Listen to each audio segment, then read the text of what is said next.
Yes, we are finally live again with a new episode of The Kingdom. Chica said she wasn't going to hijack, and yes, she's hijacking. I love it. Anyway, guys, Mr. Michael Evans VA got hit with a Discord name change. Great. My real name, and I have to get it changed. Anyway, episode 93. We're going to review it. The title of that episode was, I don't even remember because it's been so long. Oh, man. I'm burnt out. I went to work at 3 in the morning. Give me a break today. Showdown in the Past. That's what it was called. I can't even remember my own fucking name of my episodes anymore. Anyway, guys, it's a Friday night. We're going live. I'm in the castle. I'm getting ready to take my seat in the throne room. I'm getting ready to drop the drawbridge. I'll let you guys into the castle. Let's get it, guys.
Need something more than me, someone to push me to victory.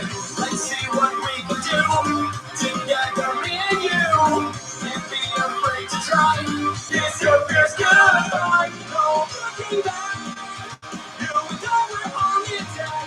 Full speed ahead, running to the sunset. Such a different feeling. Both of us believing we can make it better. Together we can show the world what we can do. You are next to me and I'm next to you. Push me on through until the battle's won. No one's gonna get nothing to us. Into each other we put our trust. Standing united after the fight. All alone we will never be. The two of us are holding the key. We see today a world we could see. Before I say goodbye to you, one more last fist bump.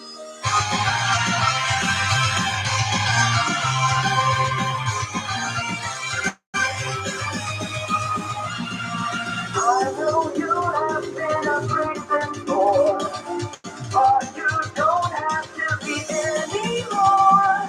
No more than this to feel inside.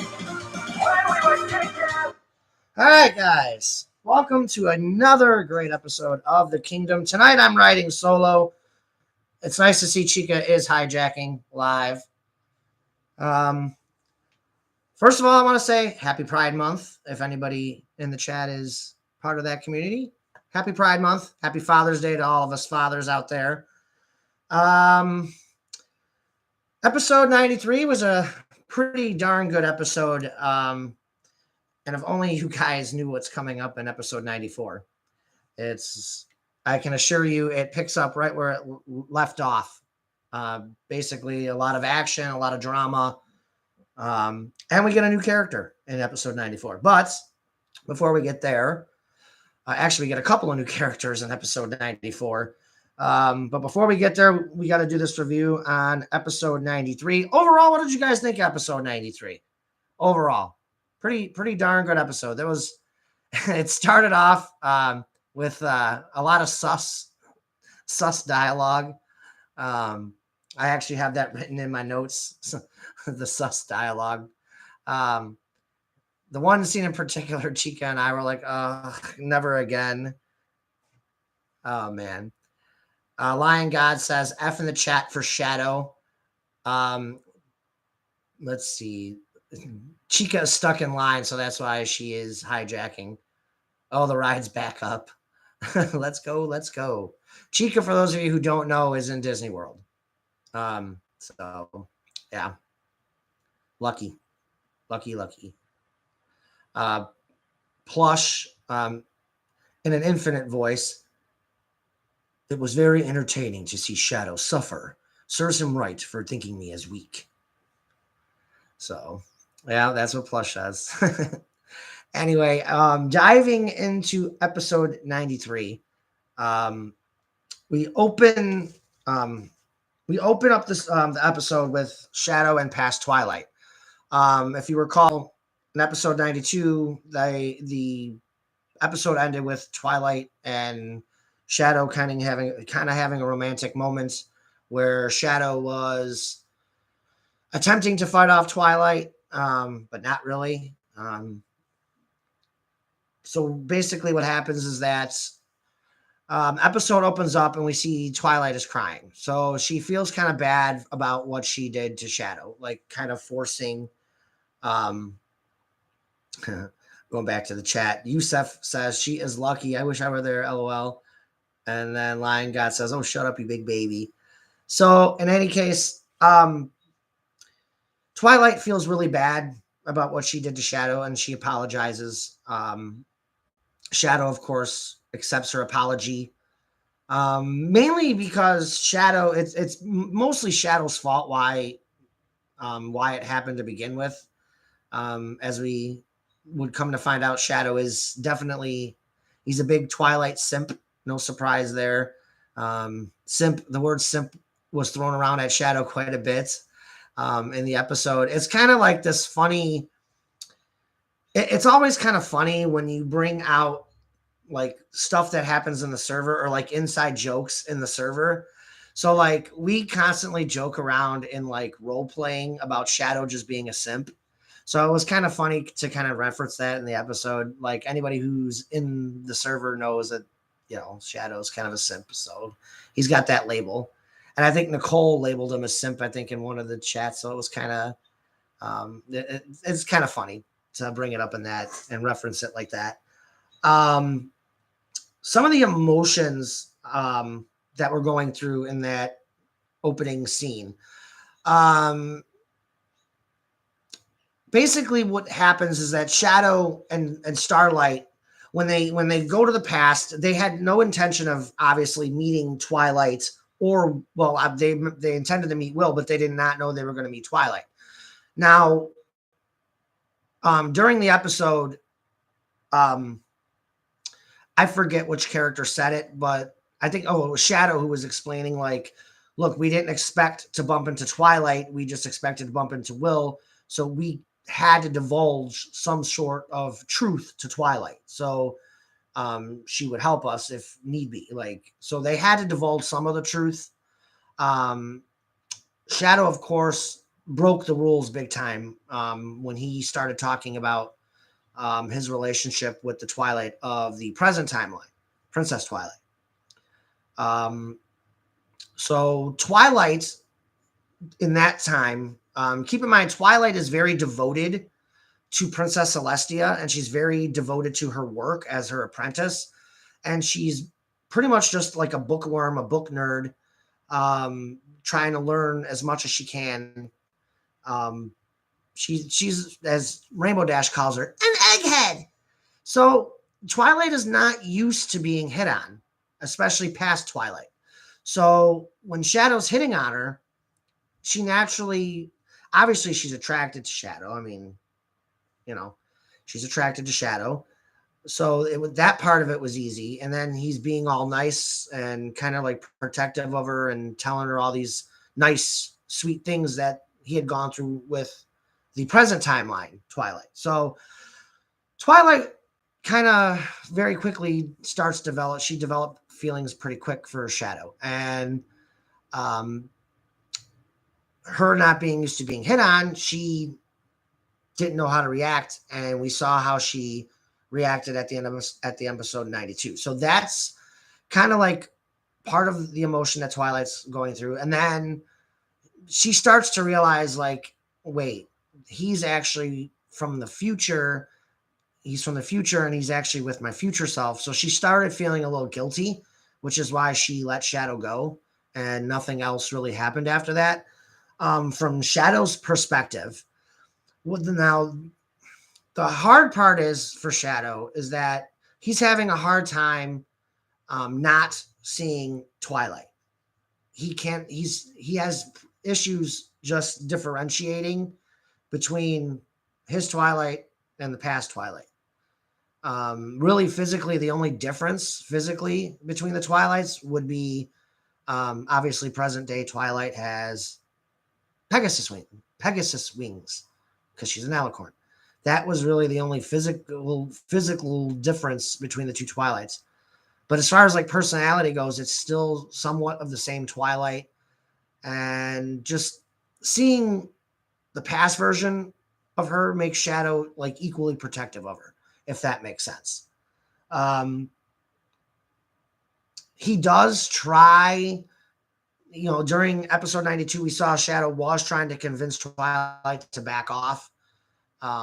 He threatened to use his powers on her, which we, of course, know he would never do to Twilight, any version of Twilight. But eventually, I think just common sense for past Twilight, I think that's what ultimately got through to her. That and Shadow, she clearly saw that Shadow was not comfortable with the situation. So I think on an emotional level from Shadow, that's basically what it is. He just mentally can't separate the two Twilights. He still sees his Twilight. But let's see what else. And as that scene progresses, they wind up waking up Spike. So Twilight makes up a quick, lie. She basically lies to Spike and says, "Oh, this is an old friend from the past. My old childhood friend. You weren't hatched yet, so you never met him." And Shadow introduces himself to Spike and says he travels a lot. That part of it is not a lie. He tells Spike, I'm a very close friend to Twilight. I just travel a lot, so I haven't seen her in a while." Right before Shadow makes his exit from the hotel room, Twilight's hotel room, he gives Twilight a kiss on the cheek and on the forehead, like right by her horn. He kind of gives her a kiss on the forehead and on the cheek.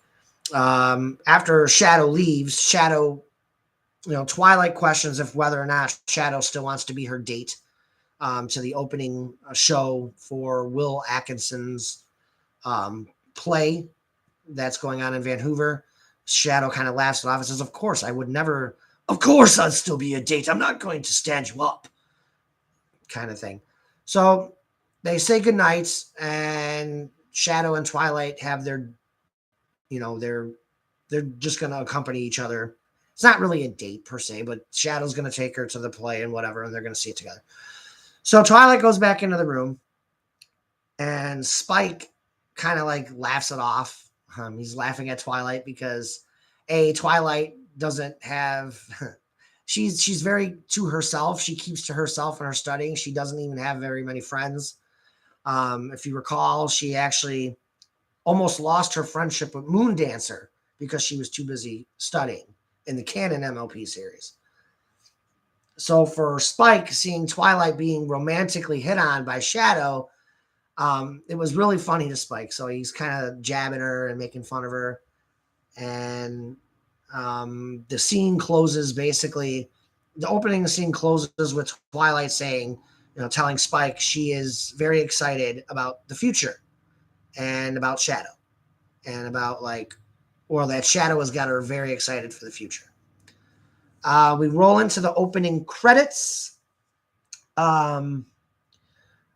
Before we go into the next scene, I want to get back into the chat a little bit. So we're in the opening credits now. We come out of it. And we come out of it to Manic and Pacific Glow. I almost called her Cozy Glow. So I'm going to jump back into the chat. I want to see what you guys are chatting before we hop into the next scene. Michael Collins, did past Princess Celestia sense all that fighting going on?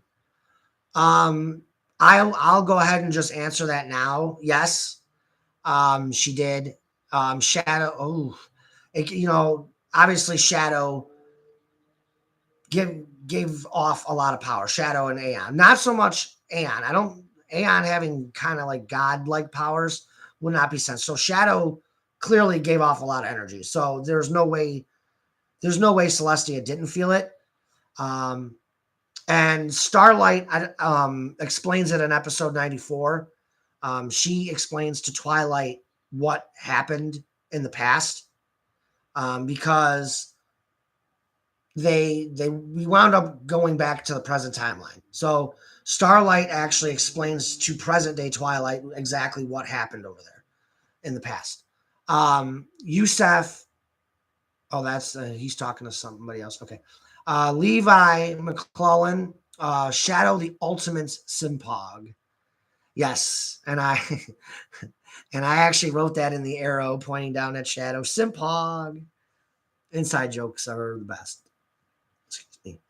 Michael Collins, I'd imagine when she does find out, she won't be happy. No. I can tell you, I really didn't get into past Celestia dialogue in this episode, mainly because when episode 94 starts, episode 94 starts 1 week later after Shadow dies.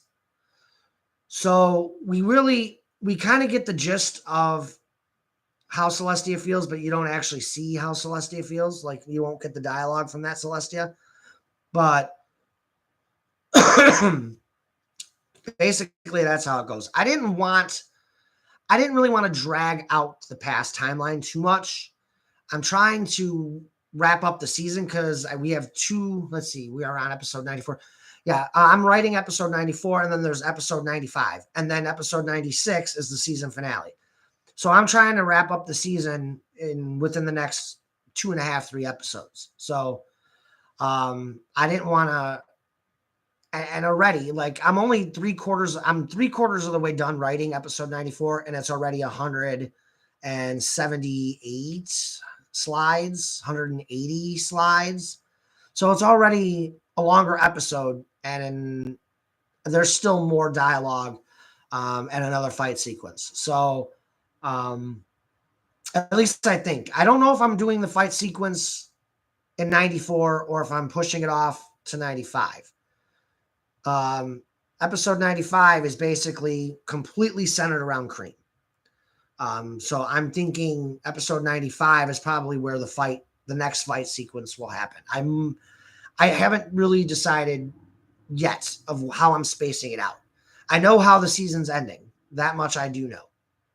It's just a matter of trying to sequence all the smaller stuff, detail-wise.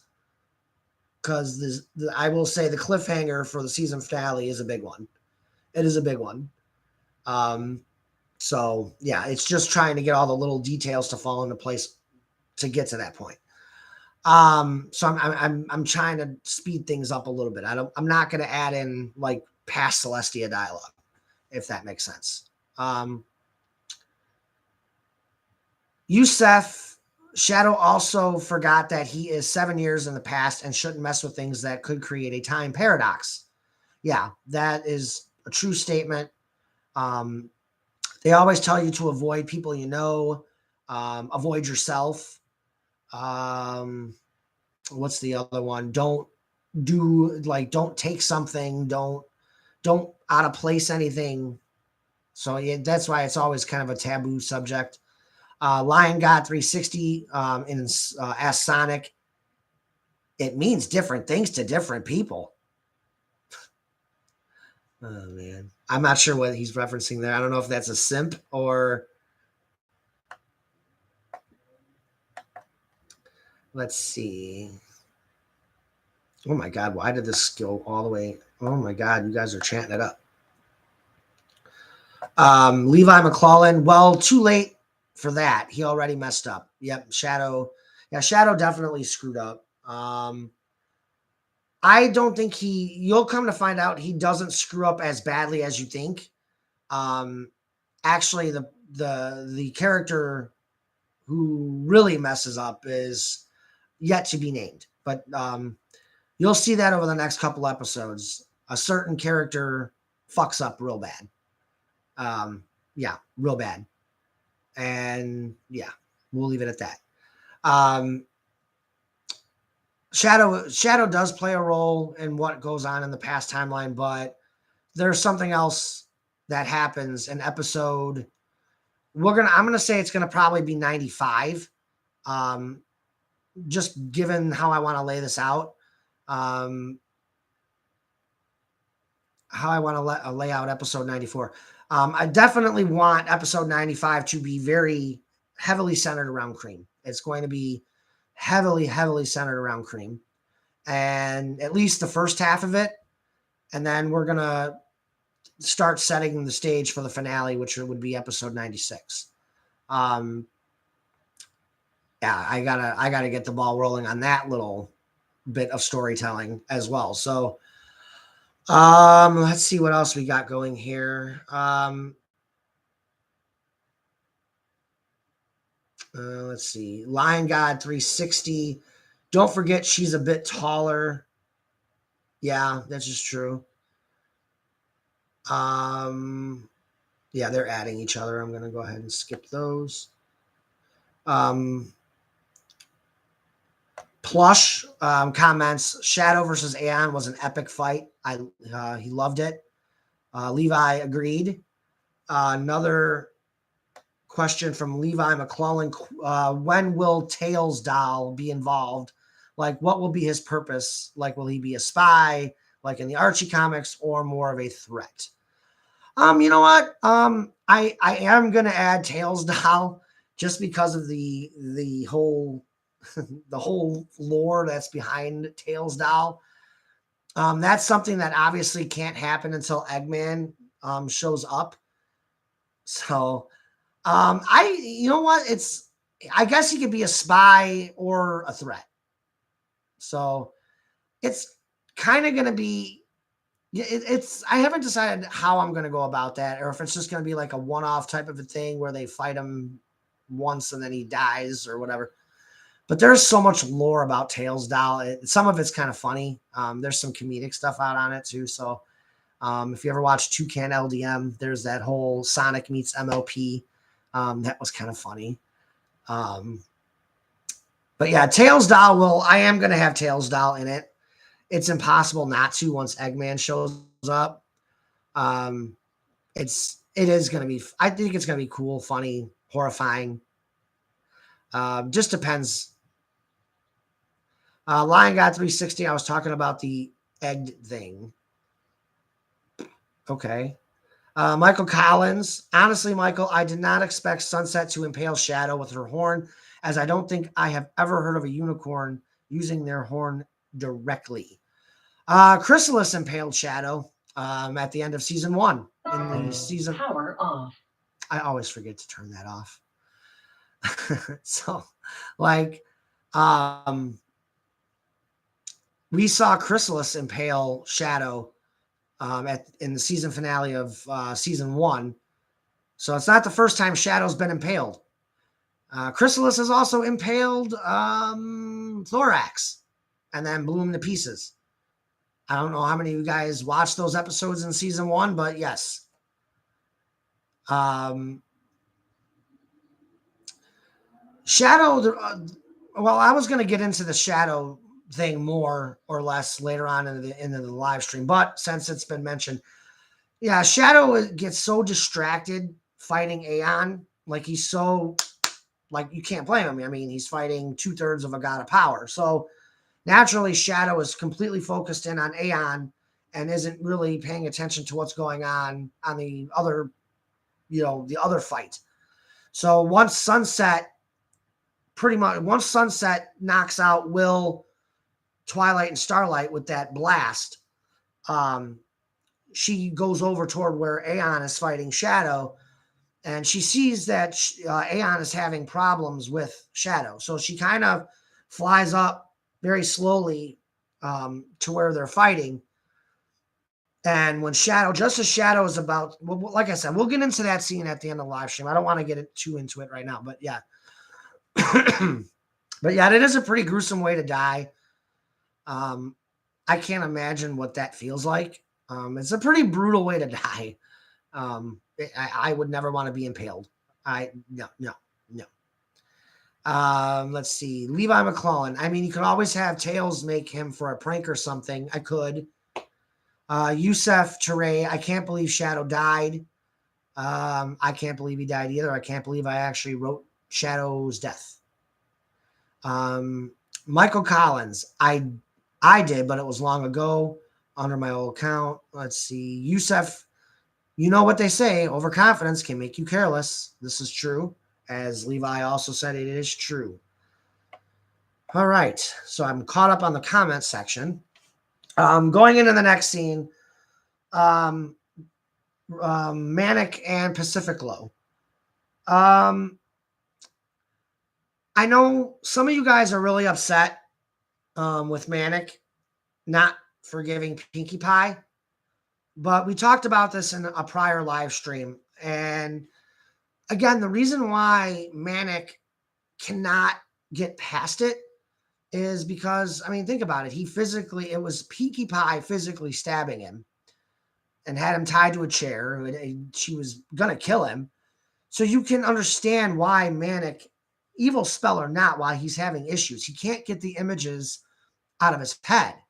I mean, think about it. If somebody tried to stab you, had you tied to a chair and tried to stab you, or did stab you and was going to stab you until you died, you would be kind of scared to be around that person and not want to be around that person, evil spell or not. You would have a hard time you would have a hard time not getting those images out of your head. And that's where Manic is. Now, where I think you guys are pissed off with Manic, you guys, I think, are pissed off with Manic because of what he's doing with Pacific Glow. And yes, Manic's intention is to throw Pacific Glow in Pinkie Pie's face. Like he pretty much wants to show everybody, I'm back to being Playboy rock star Manic. And he is kind of throwing Pacific Glow in Pinkie's face. Now, what you guys are not going to see in episode 94 is how Pinkie Pie gets arrested and why Pinkie Pie gets arrested. You just come to find out Pinkie Pie got arrested at the album release party. Now, the reason being is she fucking attacks Pacific Glow. And I will explain that in episode 94 of why Pinkie got arrested. Pinkie Pie getting arrested almost leads to Twilight having a miscarriage, because Twilight uses her magic to separate Pinkie Pie and Pacific Glow. Now I'm getting in episode 94 and spoiling shit, and I shouldn't be doing that. So yes, Pinkie Pie does get arrested. But yes, there's a lot going on. I said the end of season 3 is going to be shocking. I said it's going to, I told you guys, like the end of this season is going to be crazy. It's crazy. So moving on, Manic is trying to throw, you guys are in shock right now. And I spoiled part of episode 94. I shouldn't have did that. I'm sorry. No, it does not make, let's see. No, she's not immune. And I don't want to get into episode 94 because we're not released the episode yet. No, Lion God, the Pinkie Pie getting arrested, you're not going to see. I'm actually going to do a flashback part where you actually see what happens and why Pinkie was arrested. It'll be, I don't want to spoil it. You guys will see what happened because, yeah, Pinkie winds up getting arrested. In between episode 93 and 94, Pinkie Pie gets arrested for attacking Pacific Glow. But yes. And then there's a whole nother thing that goes on with Celestia as it pertains to that. So, yeah. So Manic is actively throwing Pacific Glow in Pinkie Pie's face. Is that he's pretty much using Pacific Glow to, I don't want to say make Pinkie Pie jealous. I think it's to hurt Pinkie Pie is what it is. He's trying to hurt Pinkie Pie. Because not only is he moving away and moving out of Ponyville and moving to Manhattan, he is throwing it in Pinkie Pie's face now, like, I've got a new girlfriend. So yeah.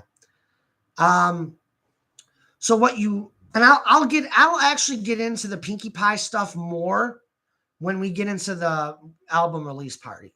I'll do that then. So moving on, basically there's not much to explain with Manic and Pacific Glow, other than Manic is, planting the seeds for the album release party. Cause he wants Pinkie Pie to see him. He wants to see Pinkie, or he wants Pinkie to see him with, Pacific Glow. So he asked Pacific Glow to go to the album release party in Ponyville. He tells her it's a red carpet event and she's very excited to go. She accepts. And that's basically the end of that scene.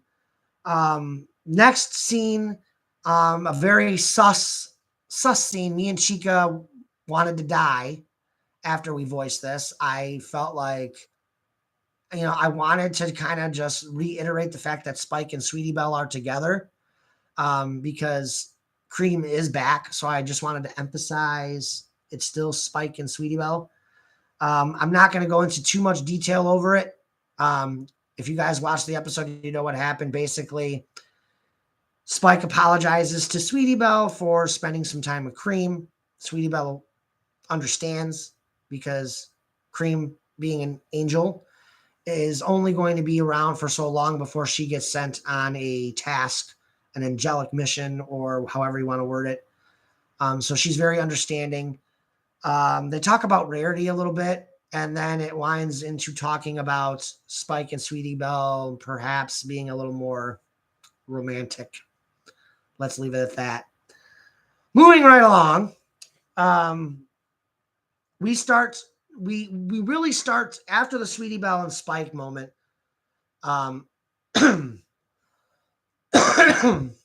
Excuse me. After Spike and Sweetie Belle, we really start to dive heavy into the past now. We really start getting into the dramatic dialogue. And the reason being why the past dialogue is so dramatic, I mean, the dynamic between Starlight, Will, Shadow, and Twilight. Think of the dynamic between the four of them, of those ponies, especially Starlight with all three of them. Starlight has history with all three of them, whereas it's mainly just for Shadow, it's just Twilight and Starlight. And Will's just kind of like, I don't know what's going on here, but okay, I can sense something's off. So the turmoil in the past.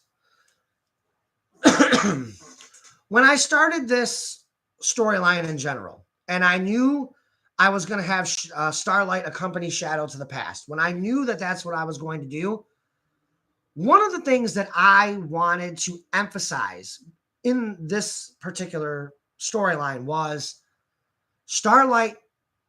The reason, there's a lot of reasons why Starlight is not, why she's not completely invested in her relationship with Prince William. There's a lot of reasons. One of those is the fact that she's still torn up over Shadow. She still has feelings for Shadow, and she still has a lot of regrets as to how the relationship ended and as to how they lost their baby. So Starlight really never confronted Shadow about it. And when Shadow actually, if you recall back in season 2, when Shadow does try to reconcile with Starlight, Starlight completely kicks him out. She cuts him out of her life completely. So, and Shadow even tells Starlight,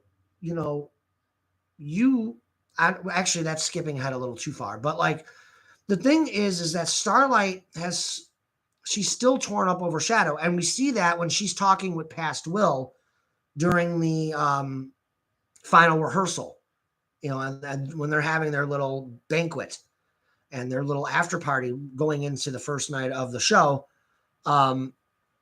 Starlight winds up talking one-on-one with Will, and she does start to open up to past Will a little bit as to that she still has feelings for Shadow. And the other aspect she told Will was, ever since you became royalty, the future you has not been true to himself. He's stopped writing. He's not doing theater anymore. So he's not being the pony he's supposed to be. But she's upset that he's choosing to be royal. The other bit of it too is Starlight is also missing her friends in Ponyville. And she felt like she was making an impact working for Twilight. Whereas she doesn't really know how to be royal. She doesn't know how to plan royal balls. She doesn't know how to do the functions of a princess, essentially. And she sees that Will is more serious. Prince William is obviously more serious than Will Atkinson's character originally was. He has to be, just because he's a ruler of a kingdom. So Starlight is just kind of feeling all over the place. And the big thing is how she's feeling about Shadow. And some of how she acts to Shadow in this episode is, some of it is jealousy of Twilight. Some of it is just emotions that she never dealt with. She even tells past Will, I'm not even sure Shadow ever dealt with us losing the baby. But again, as Shadow would tell Starlight, look, you're the one who threw me out of your life. You didn't let me be there for you. How do you know whether or not I mourn? I mourn our baby every day. That's just the thing. You threw me out of your life. I wanted to try to work on things. And that's even after Twilight's kiss broke Chrysalis' spell on him. He still wanted to make the effort to go be with Starlight.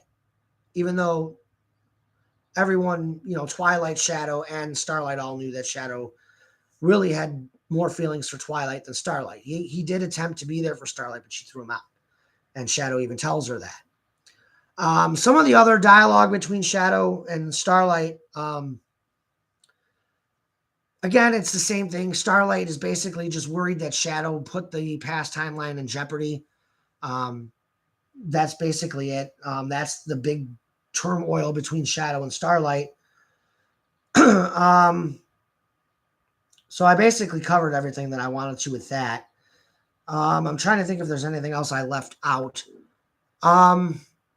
That's basically it. I wanted there to be that rough dialogue between Shadow and Starlight because, as Starlight said, being with Shadow again alone has brought out these feelings, and she just wanted to know if maybe there was any lingering feelings for Shadow on Shadow's side of things. And Shadow, Shadow was very blunt when he said, no, no, there is no chance of a future with you, Starlight. And to the point where, Starlight, he, basically forces her to cry in a bathroom alone. So, that is what leads to the next topic I wanted to talk about. And that is the big fight between Shadow and Starlight. Basically, Starlight needs closure. And she finally is able to tell Shadow how she feels. And as we know, Shadow, he didn't clam up this time. He didn't tell her to drop it. He flat out told her the truth. And I know I wasn't sure if you guys were thinking that maybe Starlight was going to go off the deep end or leave Shadow in the past or whatever. But I had thought about that, but I was like, nah, I'm not going to do that. I mean, I was going to have Starlight legitimately leave Shadow in the past. And then like, here, fend for yourself. I'm out of here, cut type of a thing. But I didn't go that route. I just thought that I in the end thought that these two characters needed closure to their relationship to the point where even Shadow, and this is the part that makes Starlight cry, when Shadow literally slams the door on Starlight's hooves and literally says, if your thought process was to leave Will to be with me, then you may as well come up with a different excuse to dump him. Because no. And that's the part that makes Starlight burst into tears because he was so brutally honest in that moment. He was pretty savage to her there. But again, I applaud. I mean, it was good that Shadow did that just because it's going to help Starlight move on. And I don't want to say anything too much else as far as Prince William and Starlight goes. But you're going to start to see down the line in these next couple episodes, Starlight does start to mention to Will about how she's feeling. The other part of the reason why Starlight is going to start to really share her feelings with Will is because past Will told her, I know how I am. I know that I would want you to be honest with me on all of your feelings. So Starlight's going to take that advice and bring it to the present timeline when she does return in episode 94. Let's see.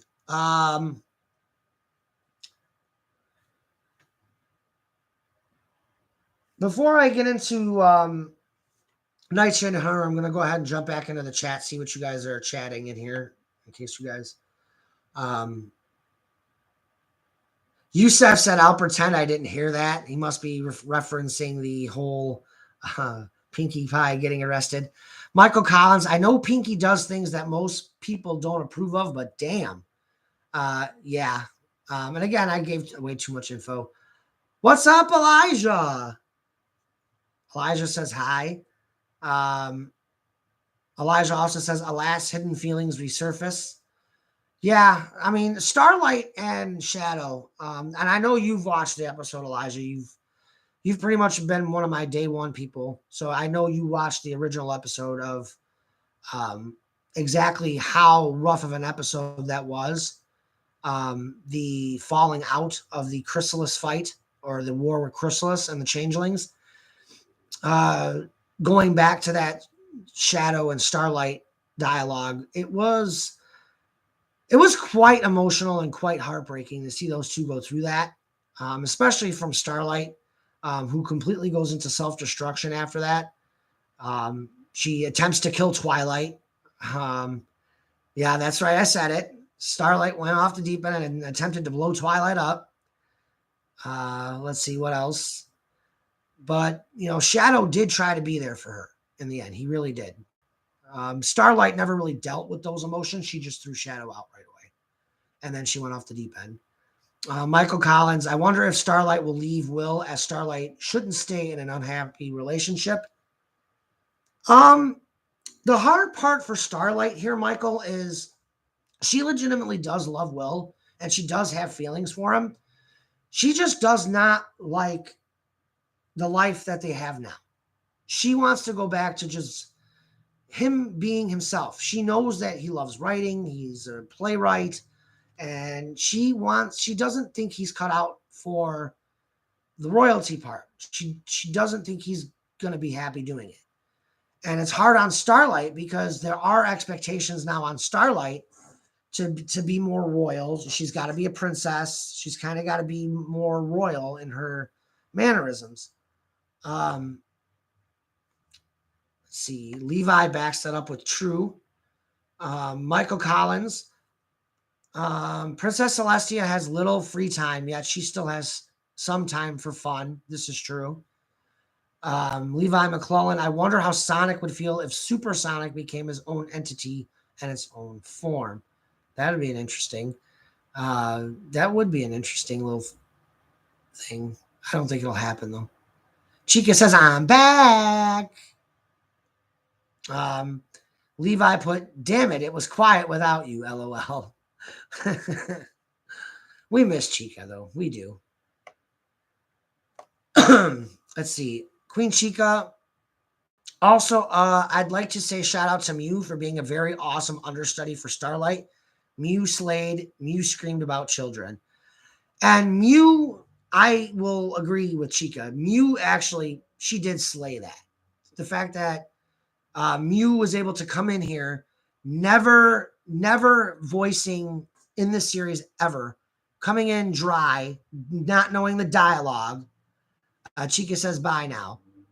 And the fact that Mew was able to come in and slay it, like emotionally just slay Starlight in that whole episode, was amazing. Her and Shadow had really intense dialogue, and it was amazing. Michael Collins, also, why is Twilight so uptight when Celestia and others have tried to get her to loosen up? I think part of the reason why Twilight is so uptight is she wants to be proper. She doesn't want to make mistakes, and she's trying to be the perfect apprentice. And if you remember Twilight from the actual MLP series, she always strives to be perfect. Like, everything has to be perfect. How many times have we seen Celestia try to tell Twilight, look, things don't always work out perfectly. You will make mistakes. You will undoubtedly make mistakes. You will mess up. You're not going to be perfect all the time. So, and I think that's one of the reasons why Twilight is so uptight. You also have to factor into the equation where Twilight is the leader of the Elements of Harmony, essentially leading the team that keeps Equestria safe. So she has this extra burden of being the leader of the group that protects the planet. So she's always going to have that little uptightness to her. Lion God 360. Also, I got something to get off my chest. Did you see Sonic Superstars? I have not. Lion God said it was amazing. Levi McClellan says Twilight sounds like my friend. Yeah, I've known a few myself. Yusef, I've seen it. I'm thinking of pre-ordering it. Is that what is that exactly? Is that a fighting game? What is Sonic Superstars? Is it like a fight? Is it like a console fighting game? You know what? Now that you mentioned, I did hear about it. I have heard about it. I haven't seen anything yet.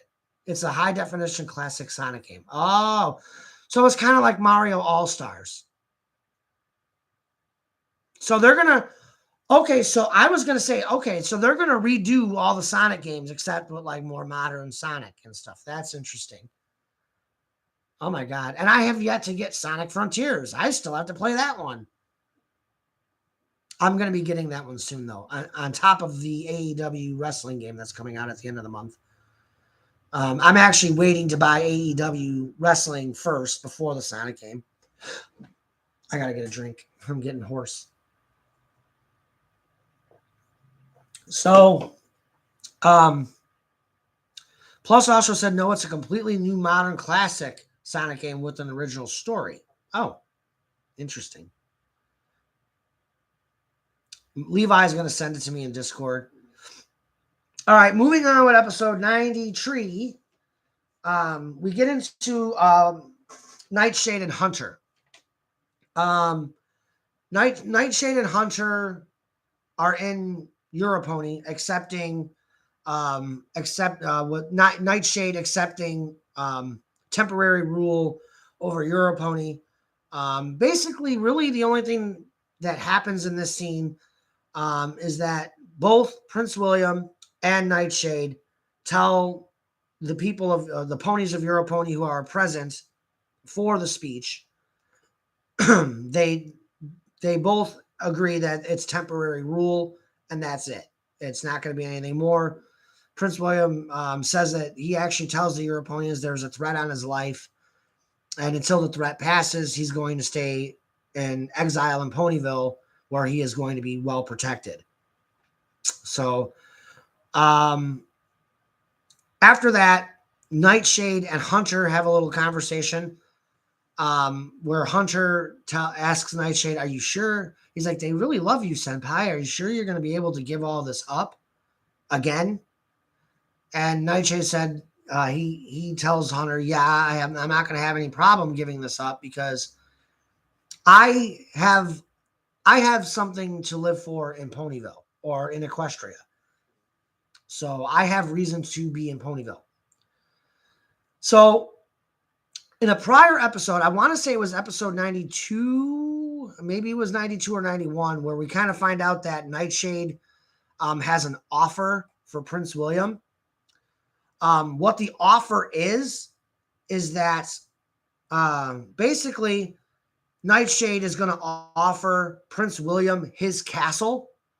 The castle itself, Nightshade's castle, is going to be renamed Fidget Castle. And you'll see that in episode 94. Out of honor to Fidget, Prince William renames Nightshade's castle Fidget Castle. And basically what happens is that Nightshade is going to offer Prince William his house or his castle in exchange for Prince William's house in Ponyville. So you don't actually see them offer that to each other, but that's the gist of it.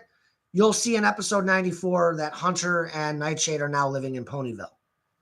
So, yeah, you'll see in episode 94 that that Nightshade and Hunter are in Ponyville. And then Prince William is back in Europony, ruling Europony again. You might be thinking, well, why is that? Well, Starlight basically has to break the truth to Twilight. Yeah, Aeon is now the god of power.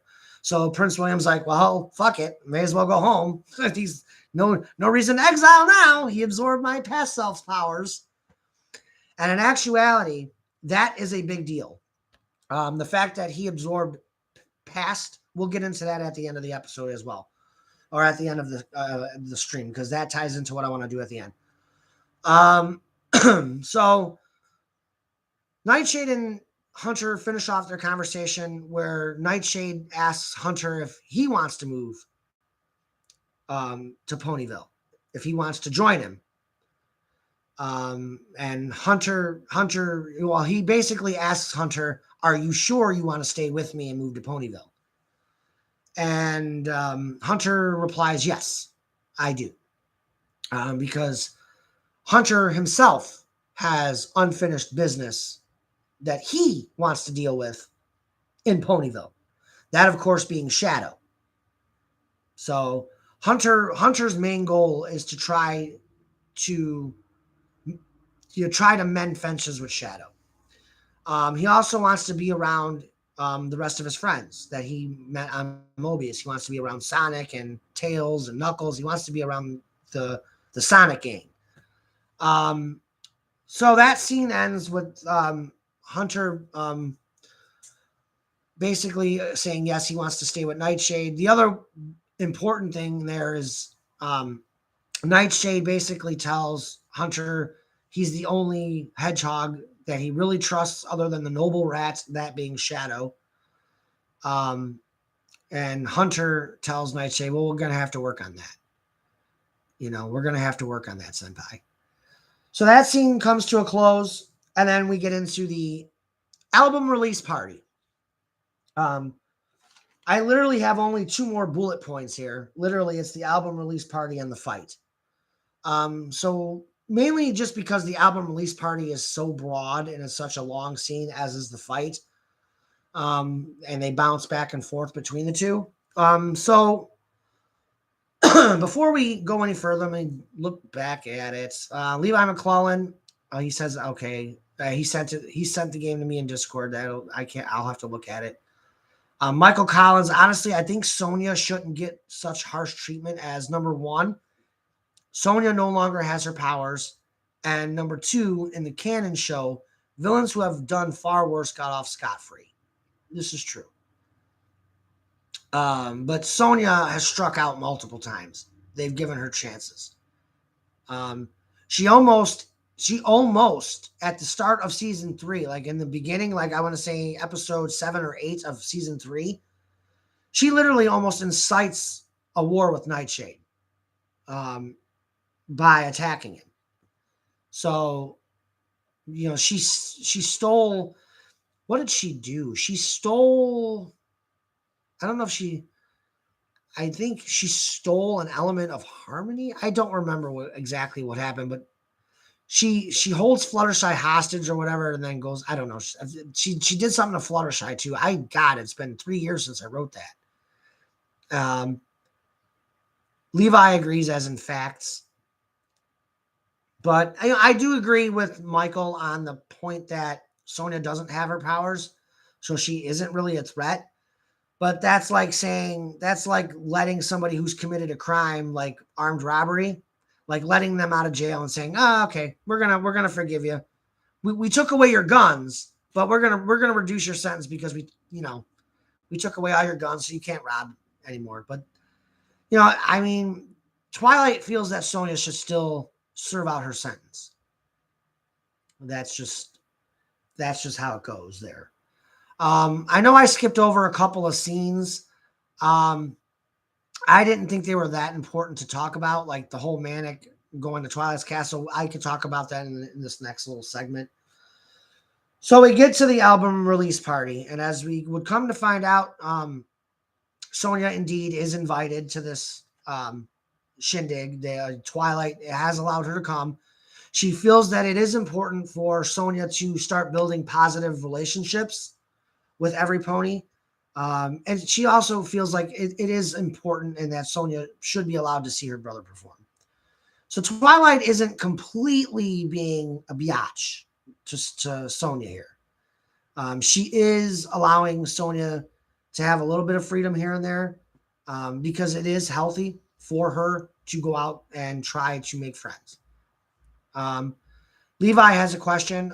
Since Aeon has half the power of God of Power, what is his power at when? What is his power at? Like, is it planetary or universal? It's I would say it's planetary per se. As far as his destructive powers, I would say it's planetary. I don't necessarily think it's going to be like a universal power. I don't think he's going to be like, he's not going to be Grand Zeno, if that's what you're asking. He's going to be more like Lord Beerus, if that makes sense. Aeon at full power is going to be more like a Lord Beerus versus a Zeno.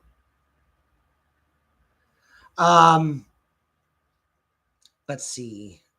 Diving back into it. So we go into the album release party. Pinkie Pie. We open the party with Pinkie Pie and Sonic breakdancing, having fun. We get into a lot of interesting dialogue in this party sequence. I want to say it was about a 15-minute sequence in general, at least the first part of it. I really wanted to delve into some dialogue there. And Pinkie Pie has this grandiose notion that her and Manic are going to fix things, that she's going to fix things with Manic.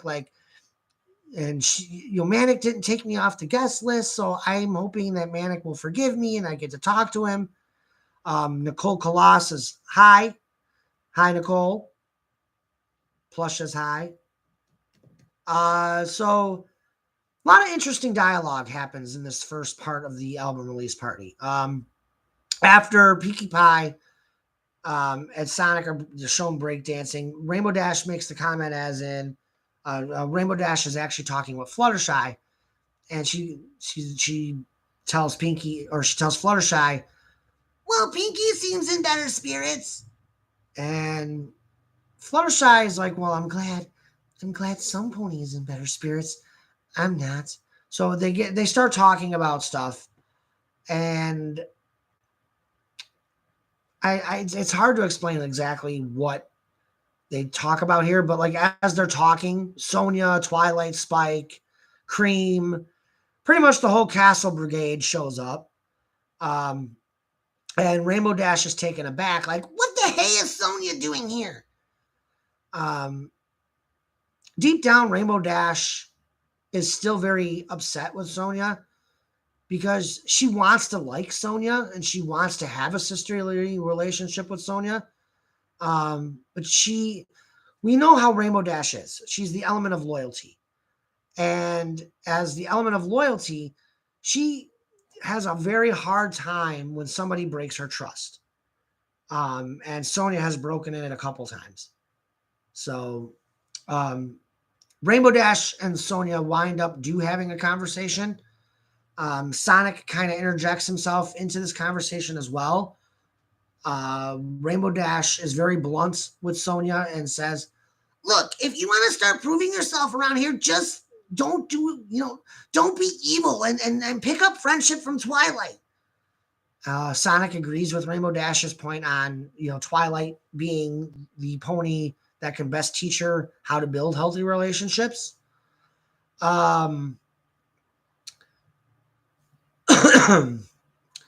Sonia then tells Rainbow Dash, I don't know how I can help Equestria without my powers. And Rainbow Dash tells her, well, it's the powers that got you in trouble to begin with, Sonia, so you really don't need them. Just learn how to be a good friend, dude, and stop betraying us. That's basically what it boils down to with Rainbow Dash. At the end of it all, they have a come together moment where Rainbow Dash, for about the third or fourth time, forgives Sonia, and they end the scene we end that segment with those two hugging, which is a very good thing. Because at the end of the day, like I said, Rainbow Dash does want to have she does want to have that family-esque relationship with Sonia, like she has with Manic. We've seen throughout the series that Rainbow Dash and Manic are pretty cool with each other. They kind of, when Sonic is going through when Sonic goes through some tough moments, Rainbow Dash usually goes to Manic for help with Sonic, trying to get through to Sonic. Yusef said trust has to be earned. Exactly. Michael Collins, it's not impossible to regain trust. Absolutely not.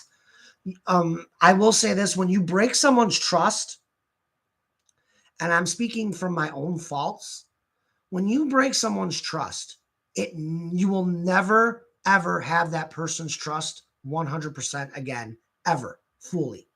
They will never trust you 100% fully. So the moral of the story is don't betray somebody you care about deeply. Because speaking from firsthand experience in my own real life, you break somebody's trust, it will never be whole ever again. It will never be perfect. So again, it's, you know, forgiveness is the easy part. Regaining trust is always the hard part. And that's what it's going to take from Sonia. It's going to take a lot of work, a lot of just being sisterly and friendly and not being backstabbing. You know, I won't say the word, but you guys can finish that sentence. Michael Collins also said it's just hard. Yes, it is hard. Levi McClellan, Sonia is the second coming of the legendary nightmare monster Darkstalker. Oh my God. Nicole Kala, since Manic and Pinky are officially done, will she be with someone else? No.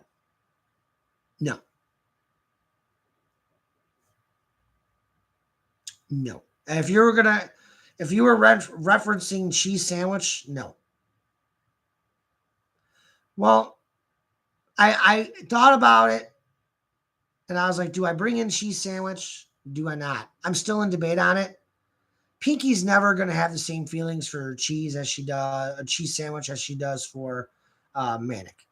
I've already thought that through.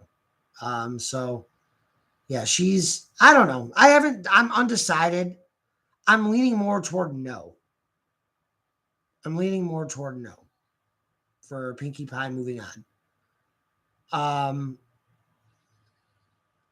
So we're moving on. I'm trying to remember where I left off. So after Sonia and Rainbow Dash kind of have that really cool moment where they hug, we get into I'm trying to think. Oh, I just had it in my head too. So let me take a drink while I'm thinking. So after the Sonya Rainbow Dash moment, we go into the Silver and Blaze dialogue, which I thought was a sweet moment. Silver convinces Blaze to go out and dance, and you know Blaze, she's very she's very prim and she's very proper, and she's always very self-conscious about her image. She doesn't like to be humiliated, and she doesn't like putting herself in a situation where she feels uncomfortable. And that's kind of where she is with dancing. But Silver talks her into it. They start dancing, and Blaze is very unsure as to, like, how do we dance to a song that moves that's this fast? This is not dancing. As they're breakdancing, Silver stumbles into Pinkie Pie, knocks Pinkie Pie over, and they kind of have some hilarious dialogue. Chica absolutely killed this scene. I loved how she voiced Pinkie here. So he knocks Pinkie Pie over, and this is where I wish Chica was at least here so she can reenact the scene, but it was hilarious the way she delivered the lines there. Basically calling Silver a bozo and let me show you how to break dance. So Pinkie is trying to show Silver how to break dance, and Silver's just having all kinds of trouble doing it. And the reference that Pinkie Pie gives is, well, kind of think of breakdancing as fighting. You know, you're kind of throwing your arms around. They do kicks. They do spins. You know, why don't, just think of it like that. So Silver, and Blaze just throws it out there like, this looks even more ridiculous than what you were doing before. So it's just a really funny sequence between Pinkie and Silver there and Blaze. So they in the episode, a slow dance song comes on and they start to slow dance. And this is where they start to have that sweet moment where Blaze asks Silver, do you remember the moment where you fell in love with me?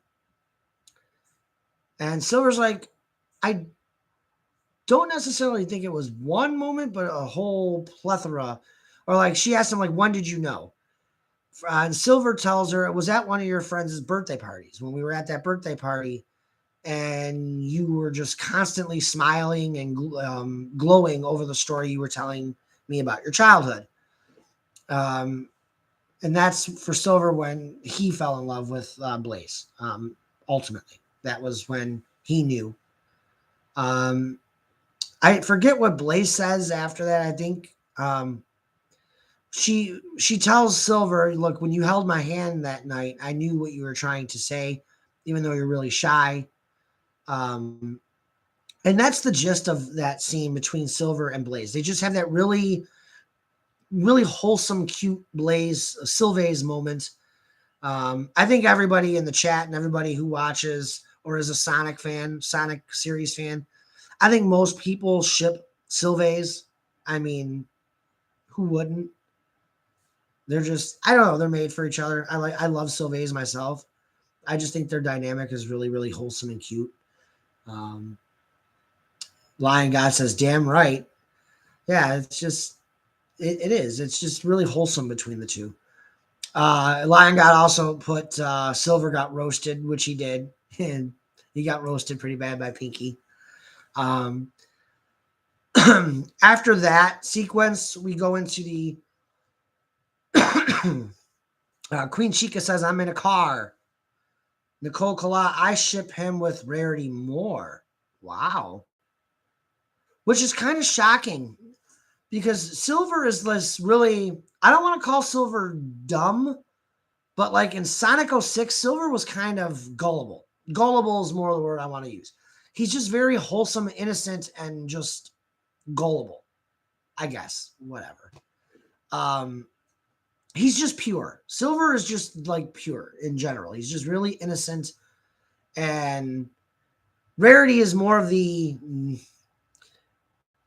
she's just more of the loud, boisterous, fancy, glitz and glam type. And Blaze being a princess is not even glitz and glam. She's not the glamorous kind of princess. She's similar to Twilight in that regard, where she's not your average glitz and glam princess.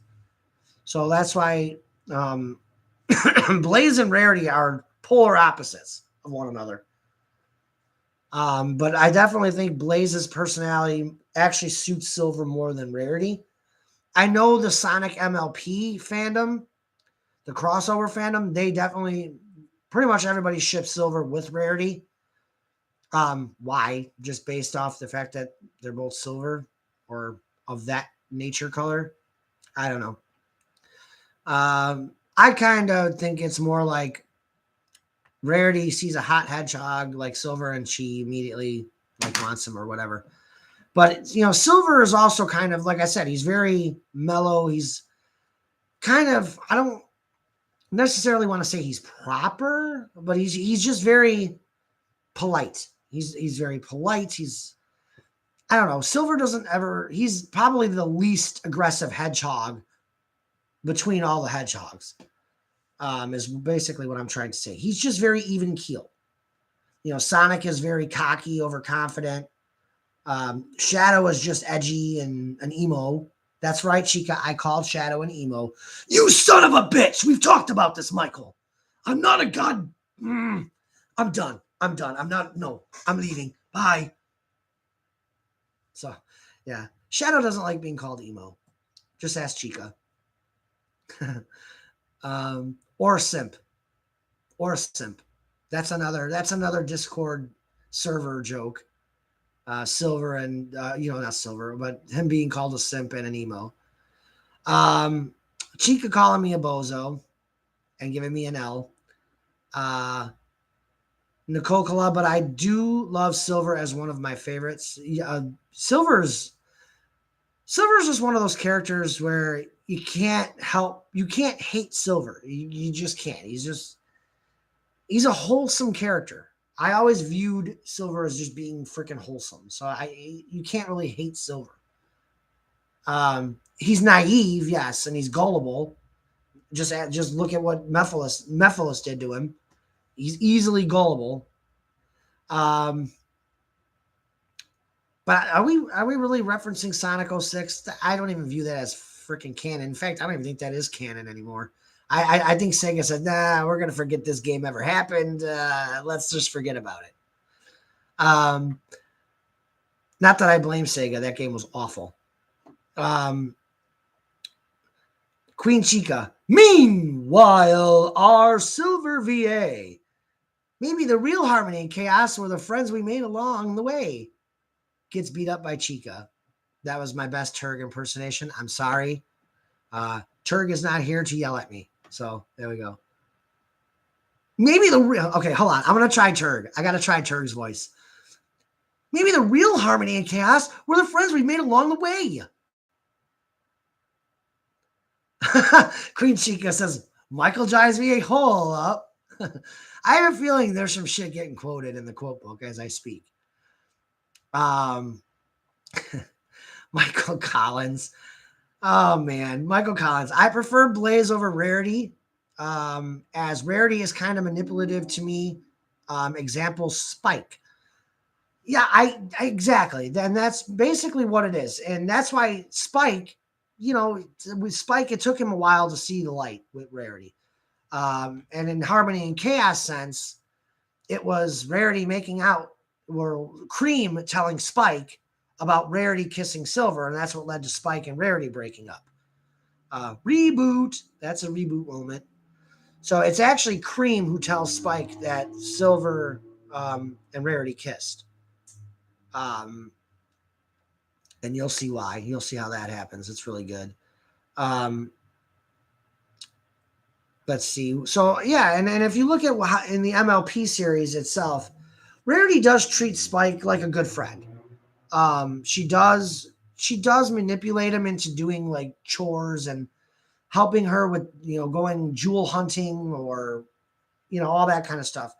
And anytime Rarity wants something from Spike in MLP, she's always like, oh, Spiky Wikey or Spiky Poo. She's always like that. So, and then of course Spike simps and melts and all that other garbage.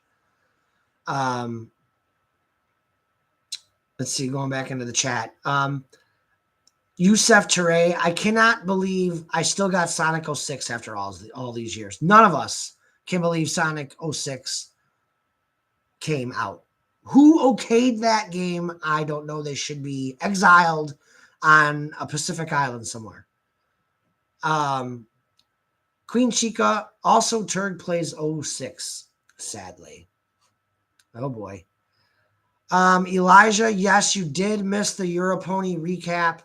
I did the Europony recap about 15 minutes ago, so you missed it. I would go back to right around the 1 minute mark, maybe 55-minute mark is right around the time I was talking about Hunter and Nightshade, right around the 50-minute-ish mark. Queen Chica. Turg also says, how's your dad? Way too much. How's your dad? That is a funny, that's just, the way he says it is just hilarious. Don't! Elijah Dodorich, don't! Yeah, he's doing because he missed his scene. Michael Collins, my issue is Spike carries all that luggage in the show, which is why I call her manipulative. Exactly. She uses Spike's feelings for her to manipulate him. And in Harmony and Chaos, eventually Spike just sees that Rarity is manipulative. And I think Silver kind of realizes it too at one point, like after they have their fight at the fashion show. Nicole Collard, does Charmy have a crush on Cream? I noticed that during the episode. Yes. Charmy does have a crush on Cream. And vice versa. So, yes. Yes, they do secretly like each other. They do like each other. They both do. But yeah, to answer the question, Charmy definitely has a crush on Cream.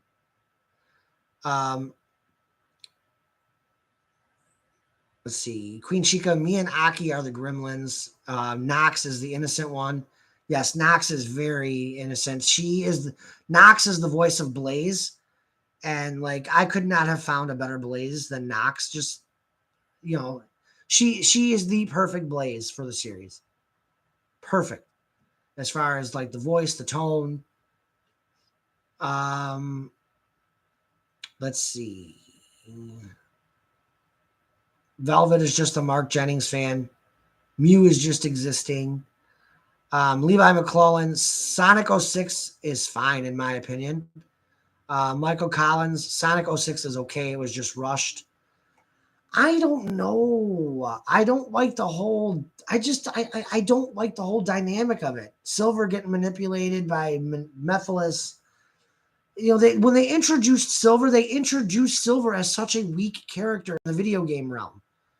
You know, not only does Mephiles, you know, convince him that Sonic is the bad guy, but then fucking Silver gets owned by Shadow. The whole Silver kick to the side of the head.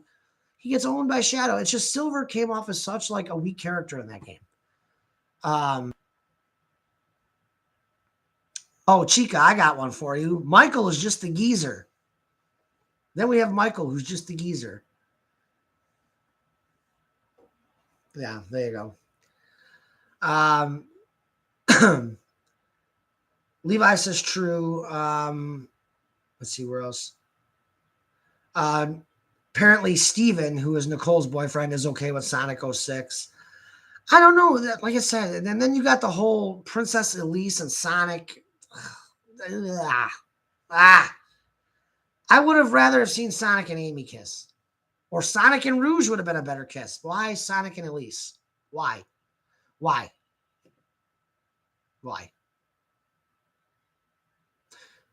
don't know. That's let's see. Jazz, back to Queen Chica. Jazz is the leader of the DDLC fans. Queen Chica, you are the geezer, you bit. She was going to say bit, but yeah, whatever. Elijah, he got memed. Levi McClellan, he must be referencing Silver as far as getting memed. Yeah, the other meme is it's no use. That's the other one that gets memed a lot for Silver. Mephiles, Levi McClellan, Mephiles did kill Sonic and almost succeeded to, well, actually, when you think about it, he did succeed. He did. But I mean, the whole I didn't have a problem with Sonic dying.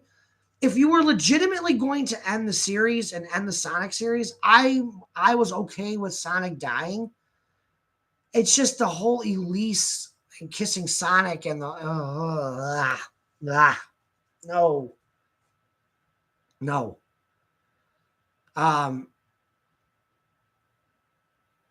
It's not that I think it's bestiality. It's not. It's just nah, man. Why Elise? Poor Amy has been wanting Sonic for years. Sonic meets Elise and he already gets a kiss out of her. I don't even think Amy got that. I'm going to scroll back up. Well, you guys are chatting it up here.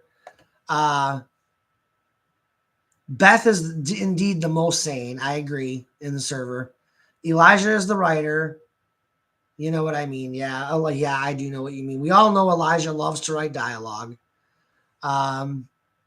Just look at my DMs. That's right, Elijah. Now that I've called you out, I'm sure I'll have some dialogue that's 5,000 words in my DMs. Elijah, when he gives me a dialogue in DMs, it's a legitimate chapter. It's like Harmony and Chaos long.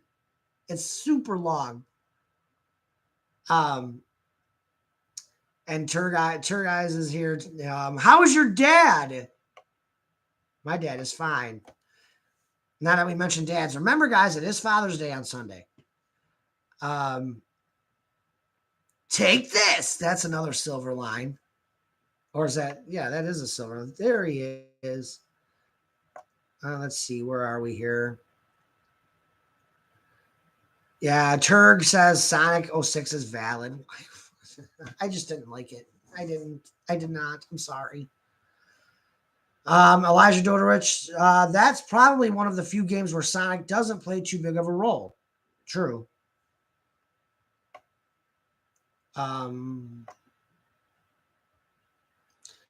Elijah, writer for what, Chica?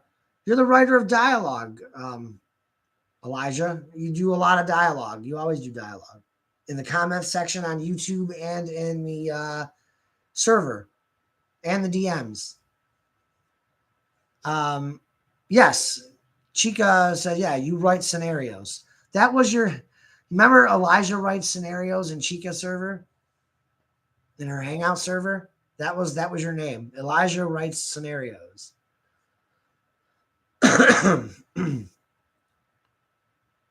Elijah's threatening to bomb my DMs after this with a laughing face emoji. Levi, no, what I mean is that Mephiles' goal was to rewrite the future, and when he became Solaris, he destroyed the past, present, and future, and then rewrites it to how he chose. Exactly. Which I don't think, like, I think Mephiles' character was fine. I liked the Mephiles' character.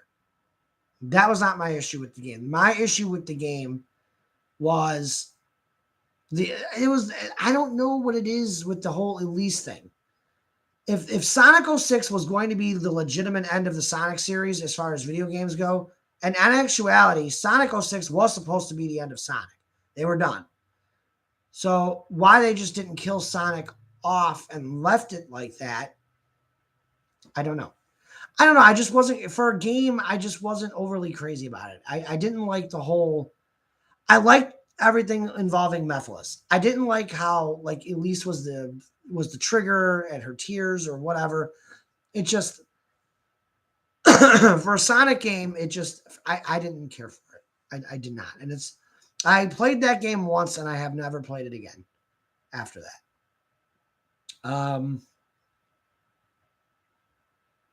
No, I don't understand your dad joke. I was too busy doing the premiere while you guys were in the chat in Discord.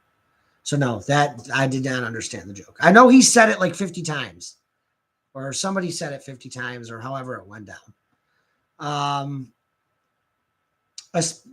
Levi McClellan, especially when Elise put out the Flame of Solaris. Okay. Michael Collins, honestly, Michael, the reason I suggested you hire voice actors way back when is because since you voiced everyone at the time, I just wanted to lighten your workload. Yeah. Well, the thought process behind that, Michael, was I was already, yeah, I did. I do remember that comment, but internally I was also saying, you know what? Maybe there are other people out there. Like I don't voice Pinkie Pie very well. My Fluttershy is okay. I can't voice every character as far as canonized. I mean, I'm good. Some of it's close, but Pinkie Pie is one of those voices I could never get. So that's one of the reasons why I did bring in the voice actors. It was mainly because I just wanted to give other people a chance, and I felt like other people can voice certain characters better than me. So I wanted these characters to be as legit as possible.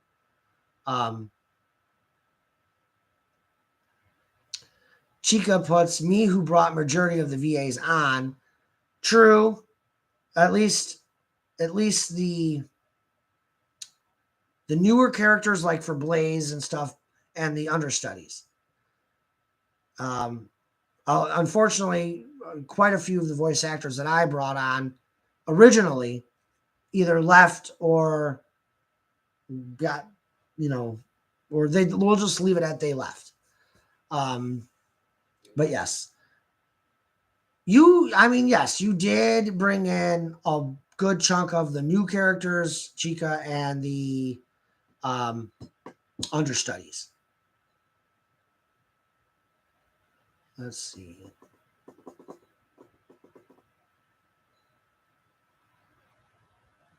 Oh my God. Levi says it could have been worse. Shadow could have been the one kissed by Elise. If that would have happened, Shadow would have took one of his guns and shot Elise's brains out.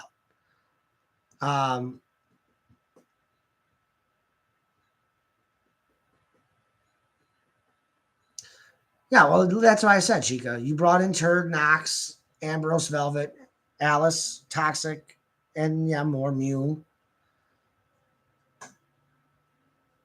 I brought you in though, Chica, so give me credit on that one. I did bring you in. Nicole agrees, Shadow Wood. Okay. I'm going to go ahead and jump back. I'm going to try to jump back into the episode. I don't remember where the heck I was. I think, we were at the album release party. So we're still at the album release party.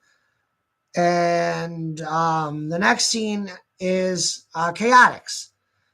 They're partying. They're partying with themselves, and they're just kind of scoping out the room, seeing how happy some of their friends are, like Sonic with Rainbow Dash.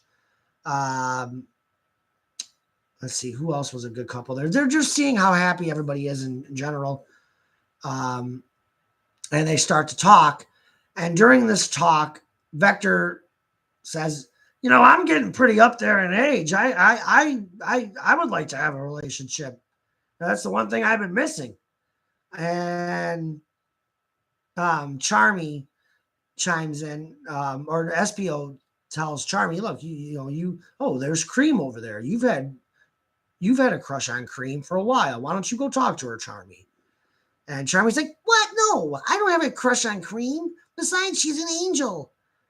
And that's how that whole sequence started. They basically convince, Chaotix being Chaotix, they basically convince Charmy to go talk to Cream and tell her, ask her to dance and go from there. So Charmy finally works up the courage. They convince Charmy to go talk to Cream. He does. And literally Cream grabs Charmy and drags him out to the dance floor. And they have their dance. At this moment, we see Tails. Tails goes to Fluttershy. I don't know what Tails' original intention was here. I think it was to check up on Fluttershy and to apologize. And just to reiterate that he didn't mean to hurt her. Fluttershy, in not so many words, basically tells Tails to go to hell. I don't really want to talk to you. Leave me alone. And she basically flies out of there in tears because Tails tries to justify his relationship with Cosmo. Again, he tries to justify it. And Fluttershy, again, still being heartbroken over Tails because Tails meant everything to her. Kudos to Chica for stepping in and voicing Fluttershy for Aki. She delivered a pretty good emotional part there with her and Tail, with Fluttershy and Tails, which Chica voices both those characters, so that was very interesting to see the dynamic. Yes, Chica, we did skip the curse scene. I just lightly talked about it. I didn't give direct details. No, I didn't delve into it word for word.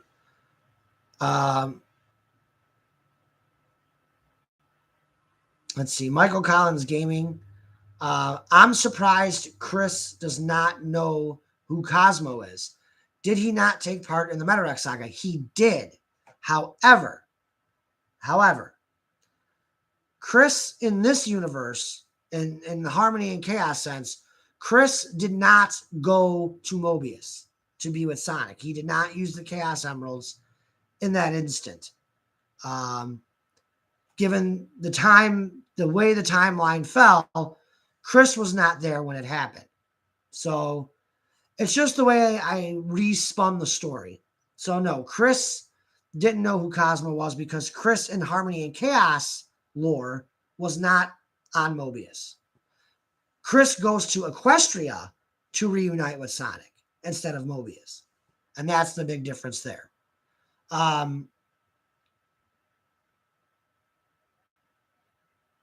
Let's see. Yes, Levi backed it up. Yes, in canon Sonic X, yes, Chris did go to Mobius. Yes, that's how Sonic got his dark form.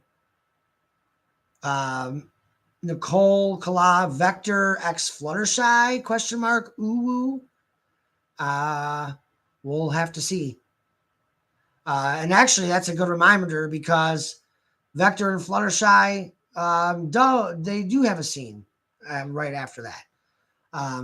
As Fluttershy, just after Fluttershy kind of flies out and walks out of the party, heartbroken, Vector, having only met Fluttershy maybe once or twice briefly, decides he's going to go and talk to Fluttershy. He thinks Fluttershy is very cute. He's immediately like attracted to her, so he wants to get to know her more. So he goes out and tries to see if there's anything he can do to help. Like, it's almost kind of similar in the same way as how Tails and Fluttershy got together. Except it was Tails who was the one heartbroken when Fluttershy got with Tails. Let's see. Elijah, insert vinyl scratch. Levi, LOL. Let's see. All right, so I already covered the next part of the album party with Fluttershy and Vector. Fluttershy at this point is so humiliated and embarrassed, she just wants to be left alone. It's not that she dislikes Vector. It's just she's embarrassed and she just wants to get away from the situation. So, yeah. Let's see. After that, we go back to the past. And this is where the big fight sequence happens between Aeon, Shadow, and then we have Twilight, Starlight, and Past Will versus Sunset Shimmer. So the scene here opens up with we see Aeon, and he's literally got his blaster pointed, and he blasts the doors off the theater, basically making the big entrance and causing pure chaos like he said he wanted to do. Shadow tells Twilight and Starlight to get Will and get him out of here. They oblige. Shadow goes down to confront Aeon. The discussion, they basically have some banter between the two about, stolen powers. Aeon says, I have a whole slew of new powers here to you, so don't think this is going to be easy. And then Shadow replies, "Oh, your stolen powers." And then Aeon fires back, "Oh, you mean the princess powers, that new princess form of yours? Yeah, great. Your princess form." I thought that was a funny little joke, the princess form. Shadow is just getting abused in this episode. Poor Shadow gets so abused in this episode. He not only dies, not only does he get called a simp, he gets called, his new form gets called princess form. And then he dies. So he absolutely gets abused in this entire episode. Poor fucking Shadow. So Shadow and Aeon get into a fight. They start the fight. Once the banter is over, Shadow goes to throw a punch.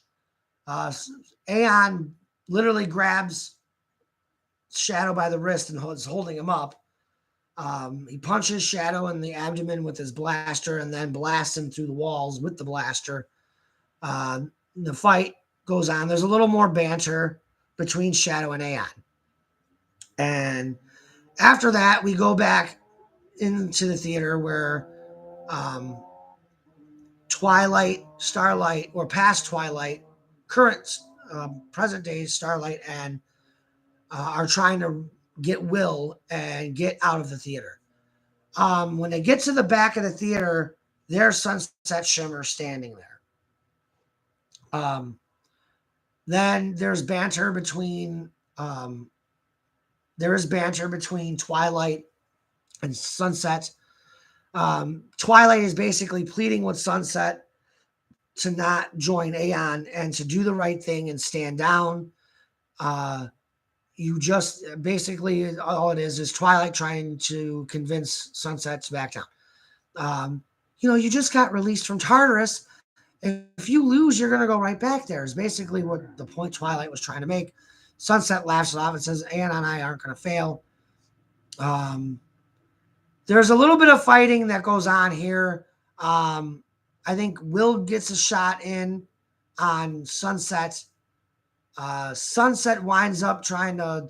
I think Sunset fires an energy blast that gets blocked, or Starlight puts up her force field, and that's when Sunset really gets pissed off at Starlight and says, you know, you've made your decision. You dare defend Twilight over your bestie, and after that, that's when Sunset decides she's going to transform, and she transforms into her Daydream Shimmer form. But it's the pony form, not the EG girl, not the EG version of it.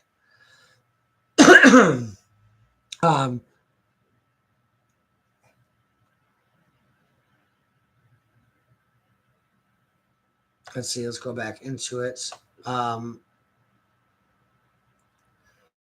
Michael Collins says, since Vanilla being Cream's mother, is Vector's original crush, and she's dead, it only makes sense he would find someone else. Yes, I agree. Had Vanilla survived, I would have put Vector and Vanilla together. But in that sense, Mobius was destroyed in HC canon, anyway, by the Metarex. Chica said she killed her throat voicing these fight sequences. If you're not used to doing the fight sequences, it takes a while to get used to.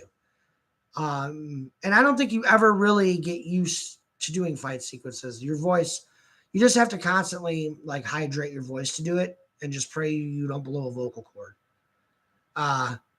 That power up I did in this episode for Shadow was fucking epic. I go ahead and say otherwise, but like when Shadow turns into his princess form in this episode, I really went balls to the wall with the yeah, I really went for it in that instance. Yeah. Levi McClellan inhales, exhales. Yeah. Chica calling Shadow a loser and a bozo. What else is new? She's hijacking me here. Unless that's Philia. Levi, next episode you need to do Sonic getting bullied. I don't think Sonic gets bullied in this episode. Maybe a little, but I'm not going to spoil why or who. Oh, he does get bullied a little by Rainbow Dash. Just a little. Maybe just a little.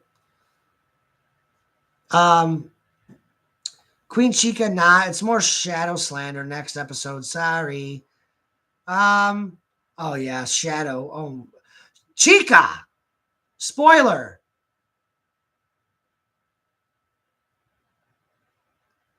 Chica.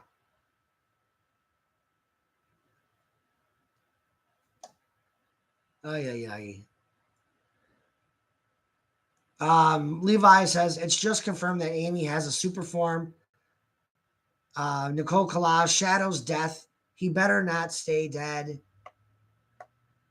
Michael Collins, I'm surprised you used the demon look over the Daydream Shimmer look you used previously. In actuality, Michael Collins, I am actually, when I redo those episodes in Reboot, I'm actually going to use the demon form for her. At the time, that art was not available. So all I had was the Daydream Shimmer version that I had. But no, I think especially in this sense for this version of Sunset, the demon form also makes more sense because she's also more evil during that time. I mean, I shouldn't call her evil, but she was more of the bad, the bad type there. Let's see. Queen Chica, Michael wanted me and Mew dead. Why? I didn't want what? Why did I want you and Mew dead?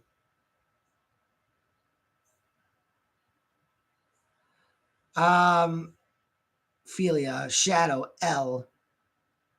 Elijah Doter's Shadow definitely took the L here in the fight. Chica, you did spoil the whole episode 94. Don't you dare, Chica. Don't spoil Chica. The fight scenes, you dum-dum. Don't.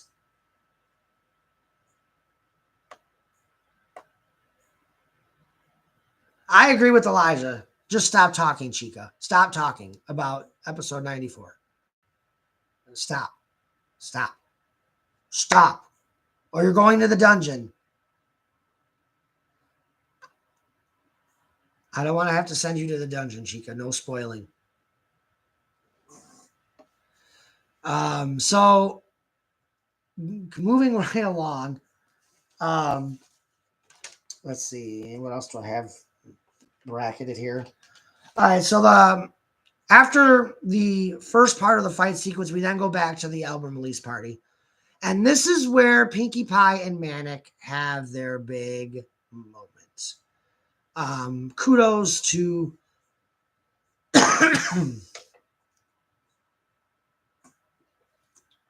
all right, kudos to Intense and Chica here. Another great sequence by these two. Again, this is where I'll get into the details. So Manic and Pinkie Pie start their discussion. Manic, first off, is trying to be a little cordial here. He thanks Pinkie for coming out to the party. Manic did tell Sonic, I forgot to take her off the guest list. No, he didn't.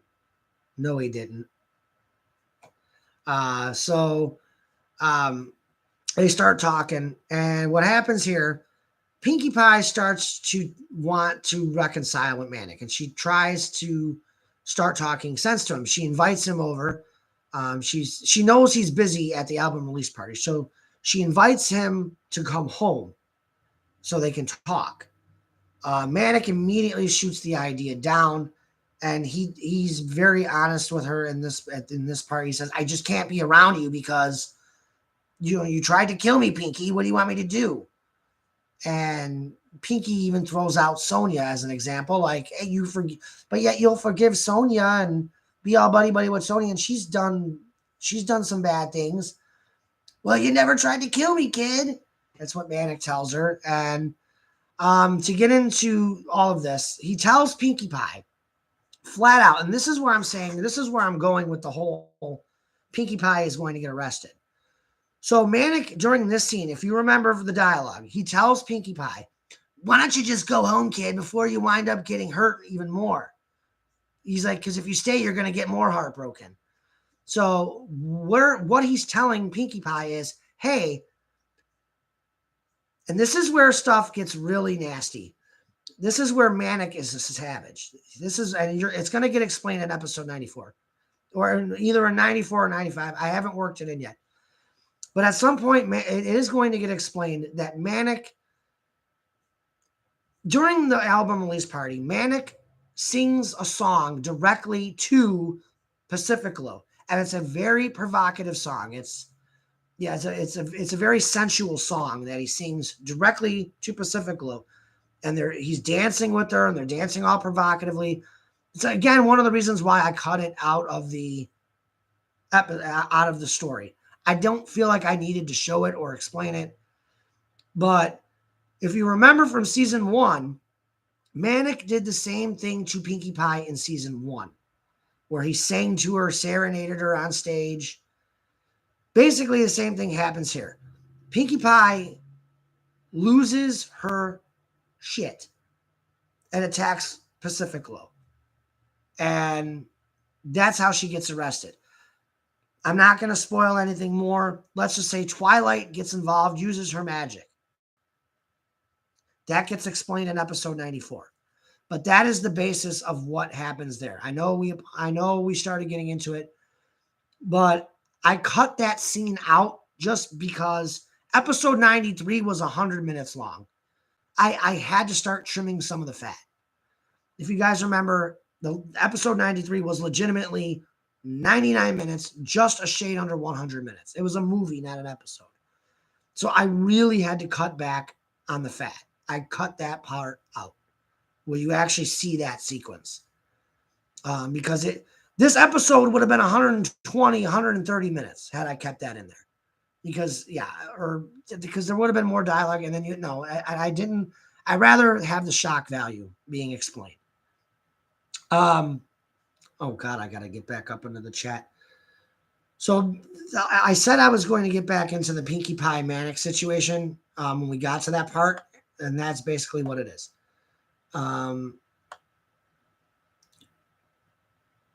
No, Chica, you're fine. You're fine.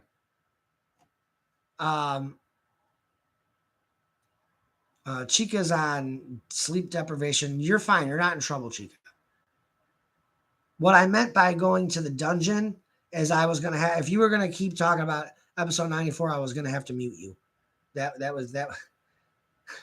I didn't want, I'm calling it the dungeon. Like the no chat is the dungeon. You don't want to wind up in the dungeon. Let's see. Pinkie Pie as Elijah has dialogue as Pinkie Pie. Yet you forgave Sonic, and he's the one who put us under the evil spell. And again, Manic, again, now that we mentioned that, that's a good point, Elijah. Pinkie Pie does bring up Sonic in the whole in this whole fight with Manic here, scene with Manic. And Manic even tells Pinkie, look, Sonic tried to talk you. Sonic even told you not to attack me, and you did anyway. So that's where Sonic, that's why he forgave Sonic. And plus Sonic is not the one who tried to stab or was stabbing him. So,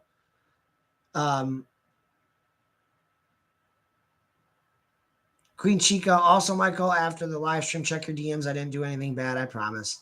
Michael Collins, I was saying, didn't Pinkie's status as an element make her not be able to be arrested? No.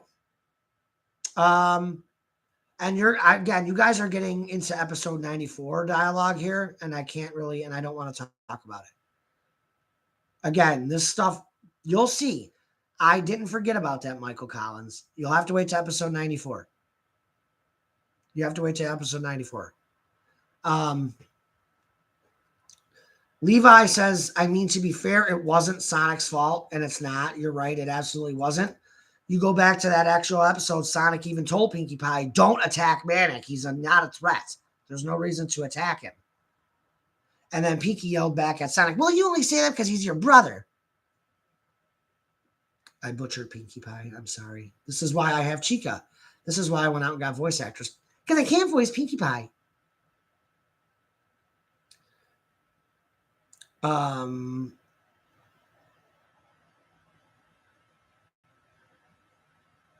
Let's see. No, she attacked someone in a public place. Yeah, that's true. Queen Chica, it's okay. I'll just bully you about your Discord tag later. Yes, I'm not happy about having to change my Discord tag, but whatever.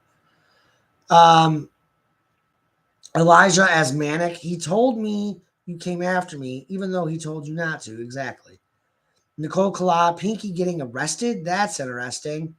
Oh, yeah, it is. And I'll actually, down the line, I will show,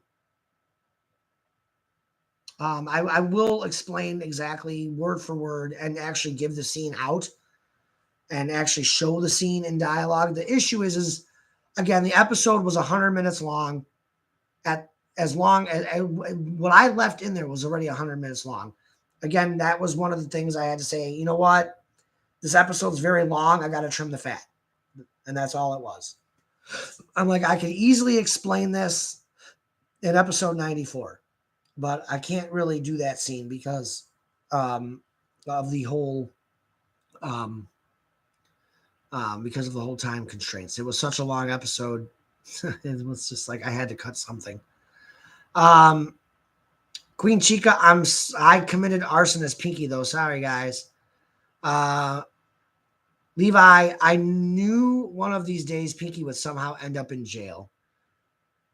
Yeah, she is kind of crazy. She's a partier. Eventually they all wind up in jail. Okay, she wound up in overnight jail. Come on. You know, she got bailed out. In actuality, you'll find out everything you need to know about the Pinkie Pie situation in episode 94.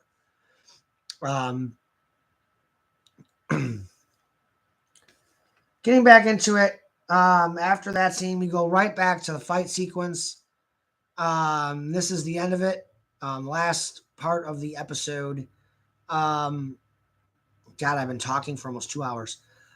So we're into the final scene. Scene starts off with Aeon and Shadow fighting in midair. I forget how the sequence of the fight goes. I think Aeon beats up Shadow a little bit, and then Shadow winds up beating the crap out of Aeon to the point where Aeon is a bloody. You see a picture of Aeon all bloodied up. He then very casually reminds Shadow of, don't count me out of this fight yet. He heals himself with his magic, with his amulet, and then he tells Shadow you forget I still have a transformation. And Shadow forgot all about it at this point, just in general. He forgot that Aeon has 2/3 of the God of power, or the Triad of power. Aeon then uses it to transform into a new form, which I think is fitting just because he is 2/3 of the God of power. So he needed some form that was different than his other form. And when I looked up Super Aeon on Google, that was one of the pictures that came up for Super Aeon. And I loved it. And I thought, well, this is kind of going along the lines that I wanted to go down. So great. I'm gonna use this picture as Aeon's second form. Shortly after that, Aeon, who wants a challenge and to test his new powers, tells Shadow to go ahead and transform into your princess form, Shadow. So he does. He transforms into his alicorn form, hyper form, whatever you want to call it. He doesn't have that same power, though, as his hyper form typically would. Again, this is a different reality, different story. So he transforms into his alicorn form, and then this is where the fight really starts to get interesting. Shadow actually he completely abuses Aeon here. And he doesn't, and to keep in mind, he doesn't even have a Chaos Emerald. He doesn't even have the Chaos Emeralds to help him in this one. That would further augment Shadow's alicorn form. So Shadow, pretty much for the most part, with the exception of a few moments where Aeon gets a little punch in here or there, Shadow basically obliterates Aeon here. And once again, I take your guys' feedback very seriously. Going back to one of the other episodes, I want to say maybe it was the episode where Sonic is fighting Rainbow Dash, and I do the random where it says random fighting, where it's just I have a sheet of paper, and I have the storyboard written on paper, and I'm basically just acting out what I wrote down in the scene. I know the feedback I got from that the first time I did it was very, very, very positive. And I know for a lot of my fans, a lot of you guys, it was the suspense of not being able to read what was going on. It was just me voicing the characters and throwing in some dialogue that I had written down for it. If you guys like those random fight sequences, let me know. I will definitely keep doing them. Because I feel like when you guys don't see the words as to what's happening and you just hear voices and sound effects and I think that adds a lot of suspense to it. And you guys are like, oh my God, what is going on? And then I just add in some shit with some dialogue. But I want to keep doing those, especially for big fights. For more of the bigger fights, I definitely want to keep doing that. So I'm glad you guys enjoy that because the whole reason for it is to add suspense. So I'm glad that took off. So Shadow abuses Aeon as 2/3 of the God of power in his alicorn form. Now, this is where it becomes to be an issue.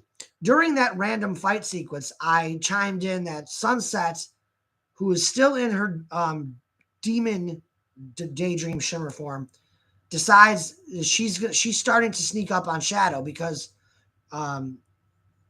Nightmare Shimmer, whatever, Nightmare Shimmer, Daydream Shimmer, whatever, Demon Shimmer, whatever. After she handles Twilight, Starlight, and Will with that energy blast, Will jumped in front of the blast to protect Twilight and Starlight. And by doing so, all three were still knocked out by the force of the blast. Obviously, Will, being more powerful, was able to take the blast head on and still be okay. So, yeah, I kind of left past Will as a cliffhanger.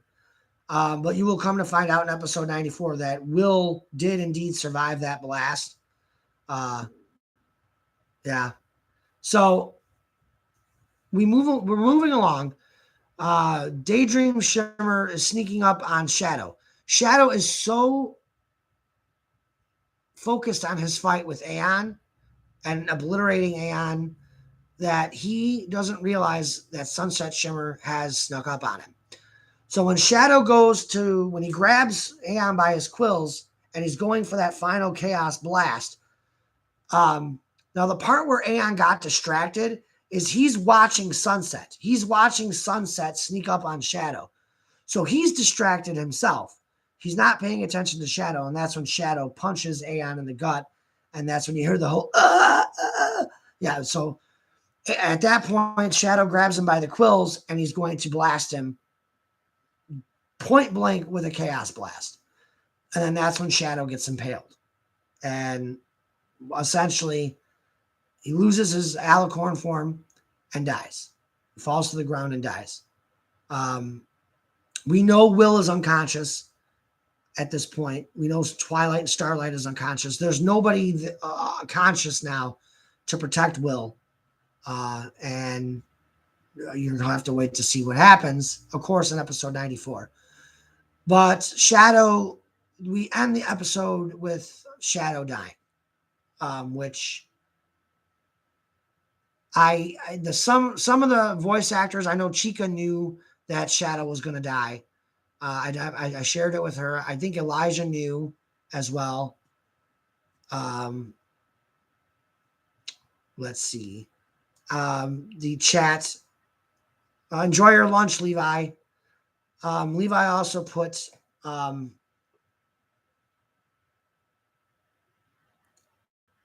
let's see. Unfortunately, there's a heal. Levi also put in, and the form he went with was Super Mephazo, the fusion of Nazo and Mephiles, which is fine. I thought it made a good Aeon. Again, I looked up Super Aeon, and that was one of the pictures that was there, and I was like, that's not a bad one. I never knew Mephazo existed. That had to be one of the Revenge of Nazo movies. I've only seen the one Nazo movie, the first one. I haven't watched the other two. So, is there two more after that or just one? But I didn't watch The Return of Nazo. I still have to watch it. I never got around to it. I started watching The Return of Nazo and I got distracted from it, and I never did remember to go rewatch it. Queen Chica, VC watch along. How's your dad? Quack quack chaos. Okay.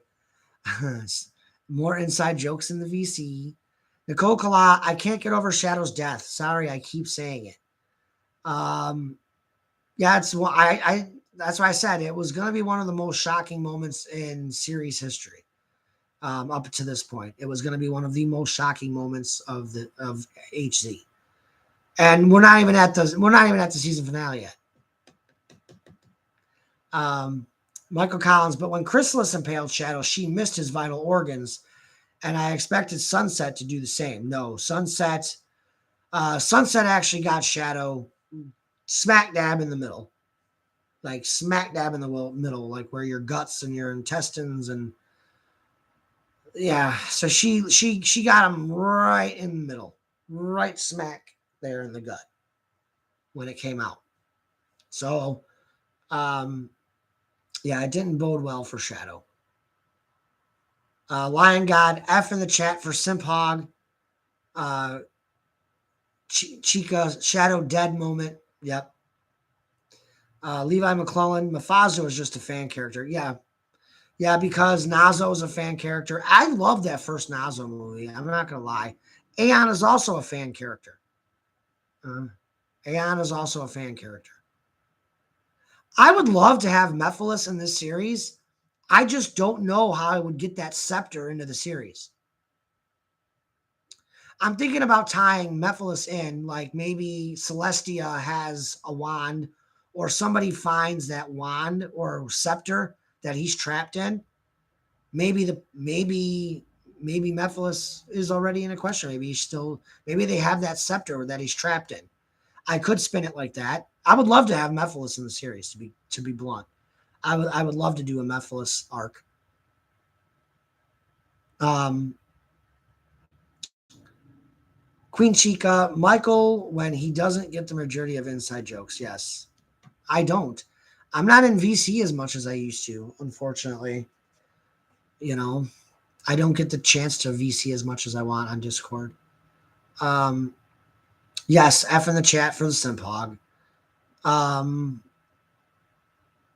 Lion God 360. Aeon is from Final Fantasy Sonic X. Yes.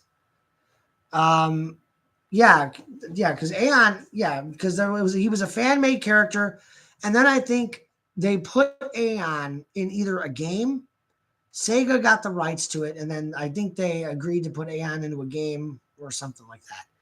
I know he was canon.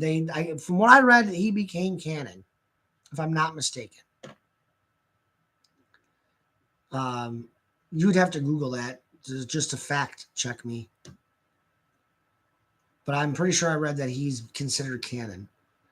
Elijah Dodorich. Who's gonna get stabbed then? That's a Discord. That's a Discord reference. Let's see. Levi. Mephiles doesn't need the scepter of darkness to be set free. He could just be in a different timeline. This is true.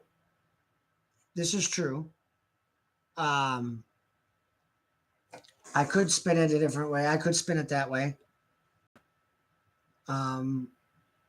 Queen Chica, maybe a yeet. I do. Somewhere in my photo album that I keep all my Harmony and Chaos pics, I do have a picture of Amy with a scepter in her hand. So I always thought about maybe having that be the scepter that Mephiles is in and have him released that way. I know when I saw that pic, I immediately thought of Mephiles. I don't think it's the same scepter, though. I don't.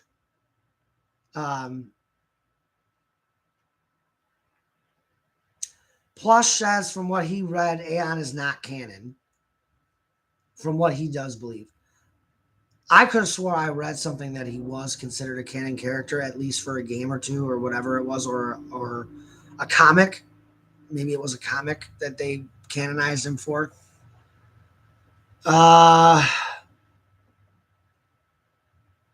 Yeah, you did. Yeah, you did, Chica. You yeeted me. Oh, good. I forgot I've been up since 3 this morning. All right, guys. So that was the episode 93 recap and review. Let's see. I'm getting ready to close up shop here momentarily. Overall, I know you guys love the episode. We loved voicing it. As good as episode 93 is, episode 94 is better. The dialogue for episode 94, I've told Chica this in DMs. Episode 94 is quite possibly the best writing I have ever done in the series. The best dialogue writing of the entire series, period. And you'll see why. Easily, episode 94 is the best dialogue episode I've had, and especially in a long time. I love episode 94. I cannot wait till we finish this episode, because if you thought 93 was good, just wait till you get 94. Oh, just wait till 94 comes out. Oh, I'm so excited for episode 94. I'm going to turn my music back on because we are going to go ahead and do our little outro. Woo.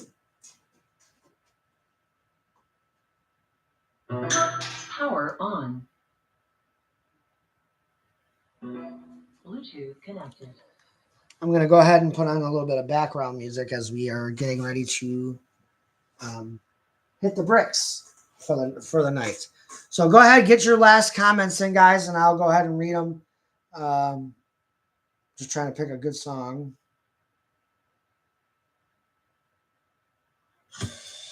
So, you know.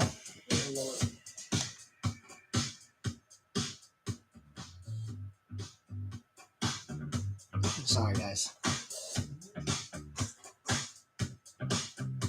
All right, so getting back into your comments.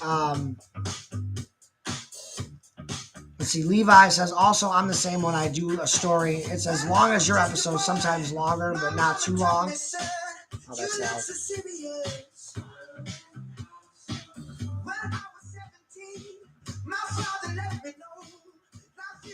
Still trying to tweak the little live stream here, guys. Let's see. Chica says she's going to meet me on Discord in a few. You're lucky I didn't go out like I originally intended. Pride Month, and I can't even go out to the boys' bar.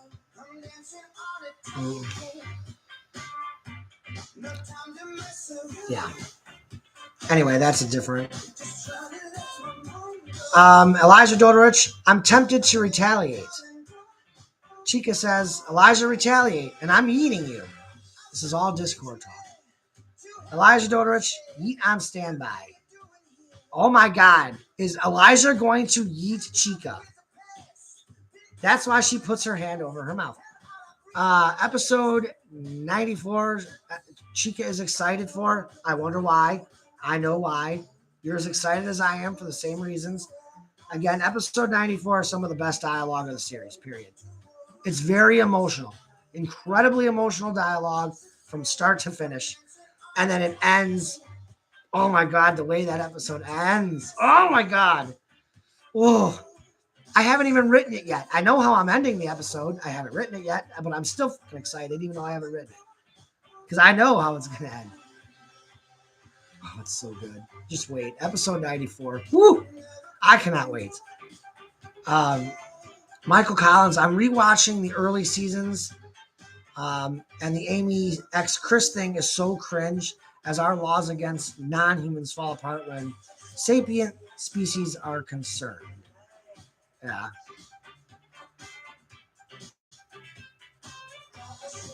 Yeah. I had to ship Amy with somebody. She went human briefly with a potion from Zecora. But ultimately, I didn't like that, so I nixed it. I'd rather Amy have been her true self. So, Elijah Dodorich, Chaos Control. And Elijah is gone from the chat with that. Chaos Control. Levi is threatening to yeet Chica on Discord. Do it. Do it. I've already been yeeted, so she can eat me again. I don't give a shit. Nicole Kala, I can't wait to see. Talking about episode 94. It's almost done. Like I said, I'm about 75% of the way done writing it. And then the hard part is getting all of my voice actors together to actually voice the damn thing, which that's hard in itself. Michael Collins, hopefully you write it better in the reboot. As far as what? Amy and Chris?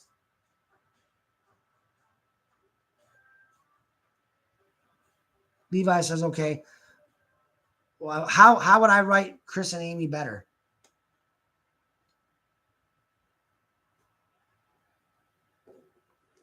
I'm not changing the major storyline, Michael.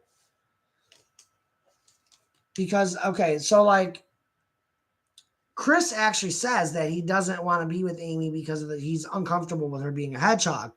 But after she turns human, Chris realizes it was a mistake. And then so does Amy. So Amy goes back to being herself.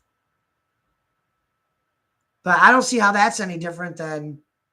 I don't see how that's different than freaking Elise and Sonic kissing. I got to pick a new song here.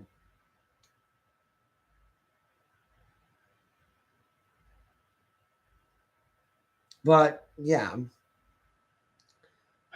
I don't. Yeah, I don't see. Oh, yeah, I'm literally just.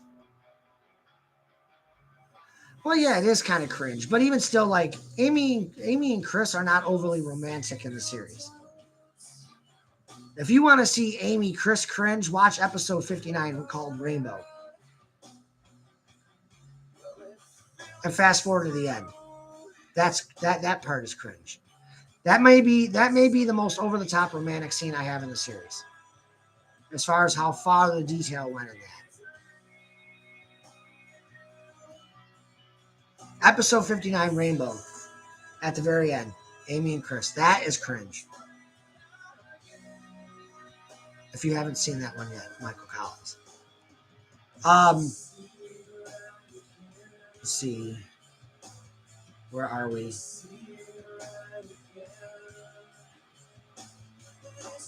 Lion God says G5 still sucks. Yes, it does. I'm hearing they're threatening on canceling it already. The comic books are not selling very well. I had watched a video. I actually watched a video on that earlier today. Yes, G5 is awful. G5 is just awful. It's like Velma on HBO Max. G5 has ruined My Little Pony. Just like Velma has ruined Scooby-Doo. And yeah, Lion God says it's worse than Boruto. And apparently Boruto has ruined Naruto. Great. Naruto.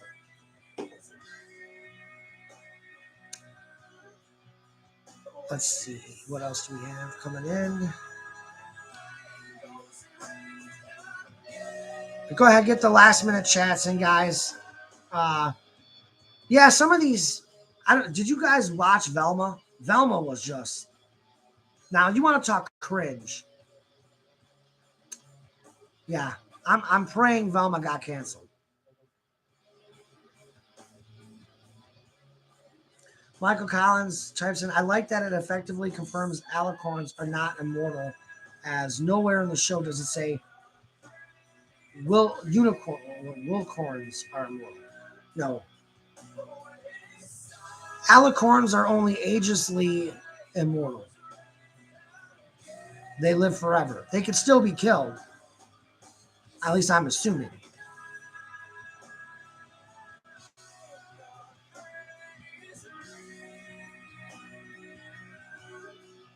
Anyway, guys, that's all I got for episode 93 and this episode of The Kingdom.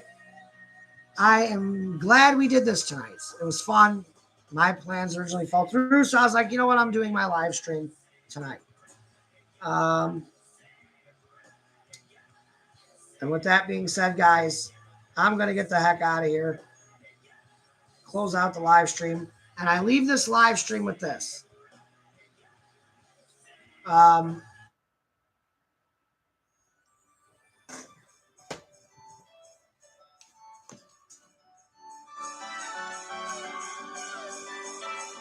So episode 94 is, again, 75% of the way done. So hopefully it won't be too much more than a month away from episode 94. Anyway, guys, that's all I got for episode 93 and this episode of The Kingdom. I'm Michael Evans. I'll see you guys for the next episode. Happy Father's Day to all the dads out there. And happy Pride Month, guys. See ya. I know what you got on your plate today. Do you want to run away? We'll make it, no breaking, awake and ready to escape. No stop until all the way. Don't count the odds. Just a disaster, running faster, free my feet. I'll be unleashed. Meet you there and dare you to come through. In the air, we'll dance like we used to. Na na na na na na na na na na na na na. You're giving me a little mania. In a dash, we'll crash down the party. I can taste the race in your heartbeat. Na You're giving me a little mania. Mania.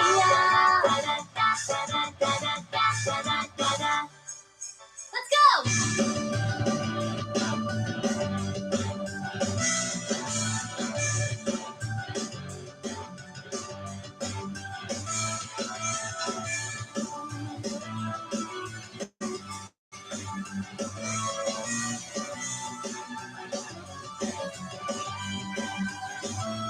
And I don't know how long this road goes out, but I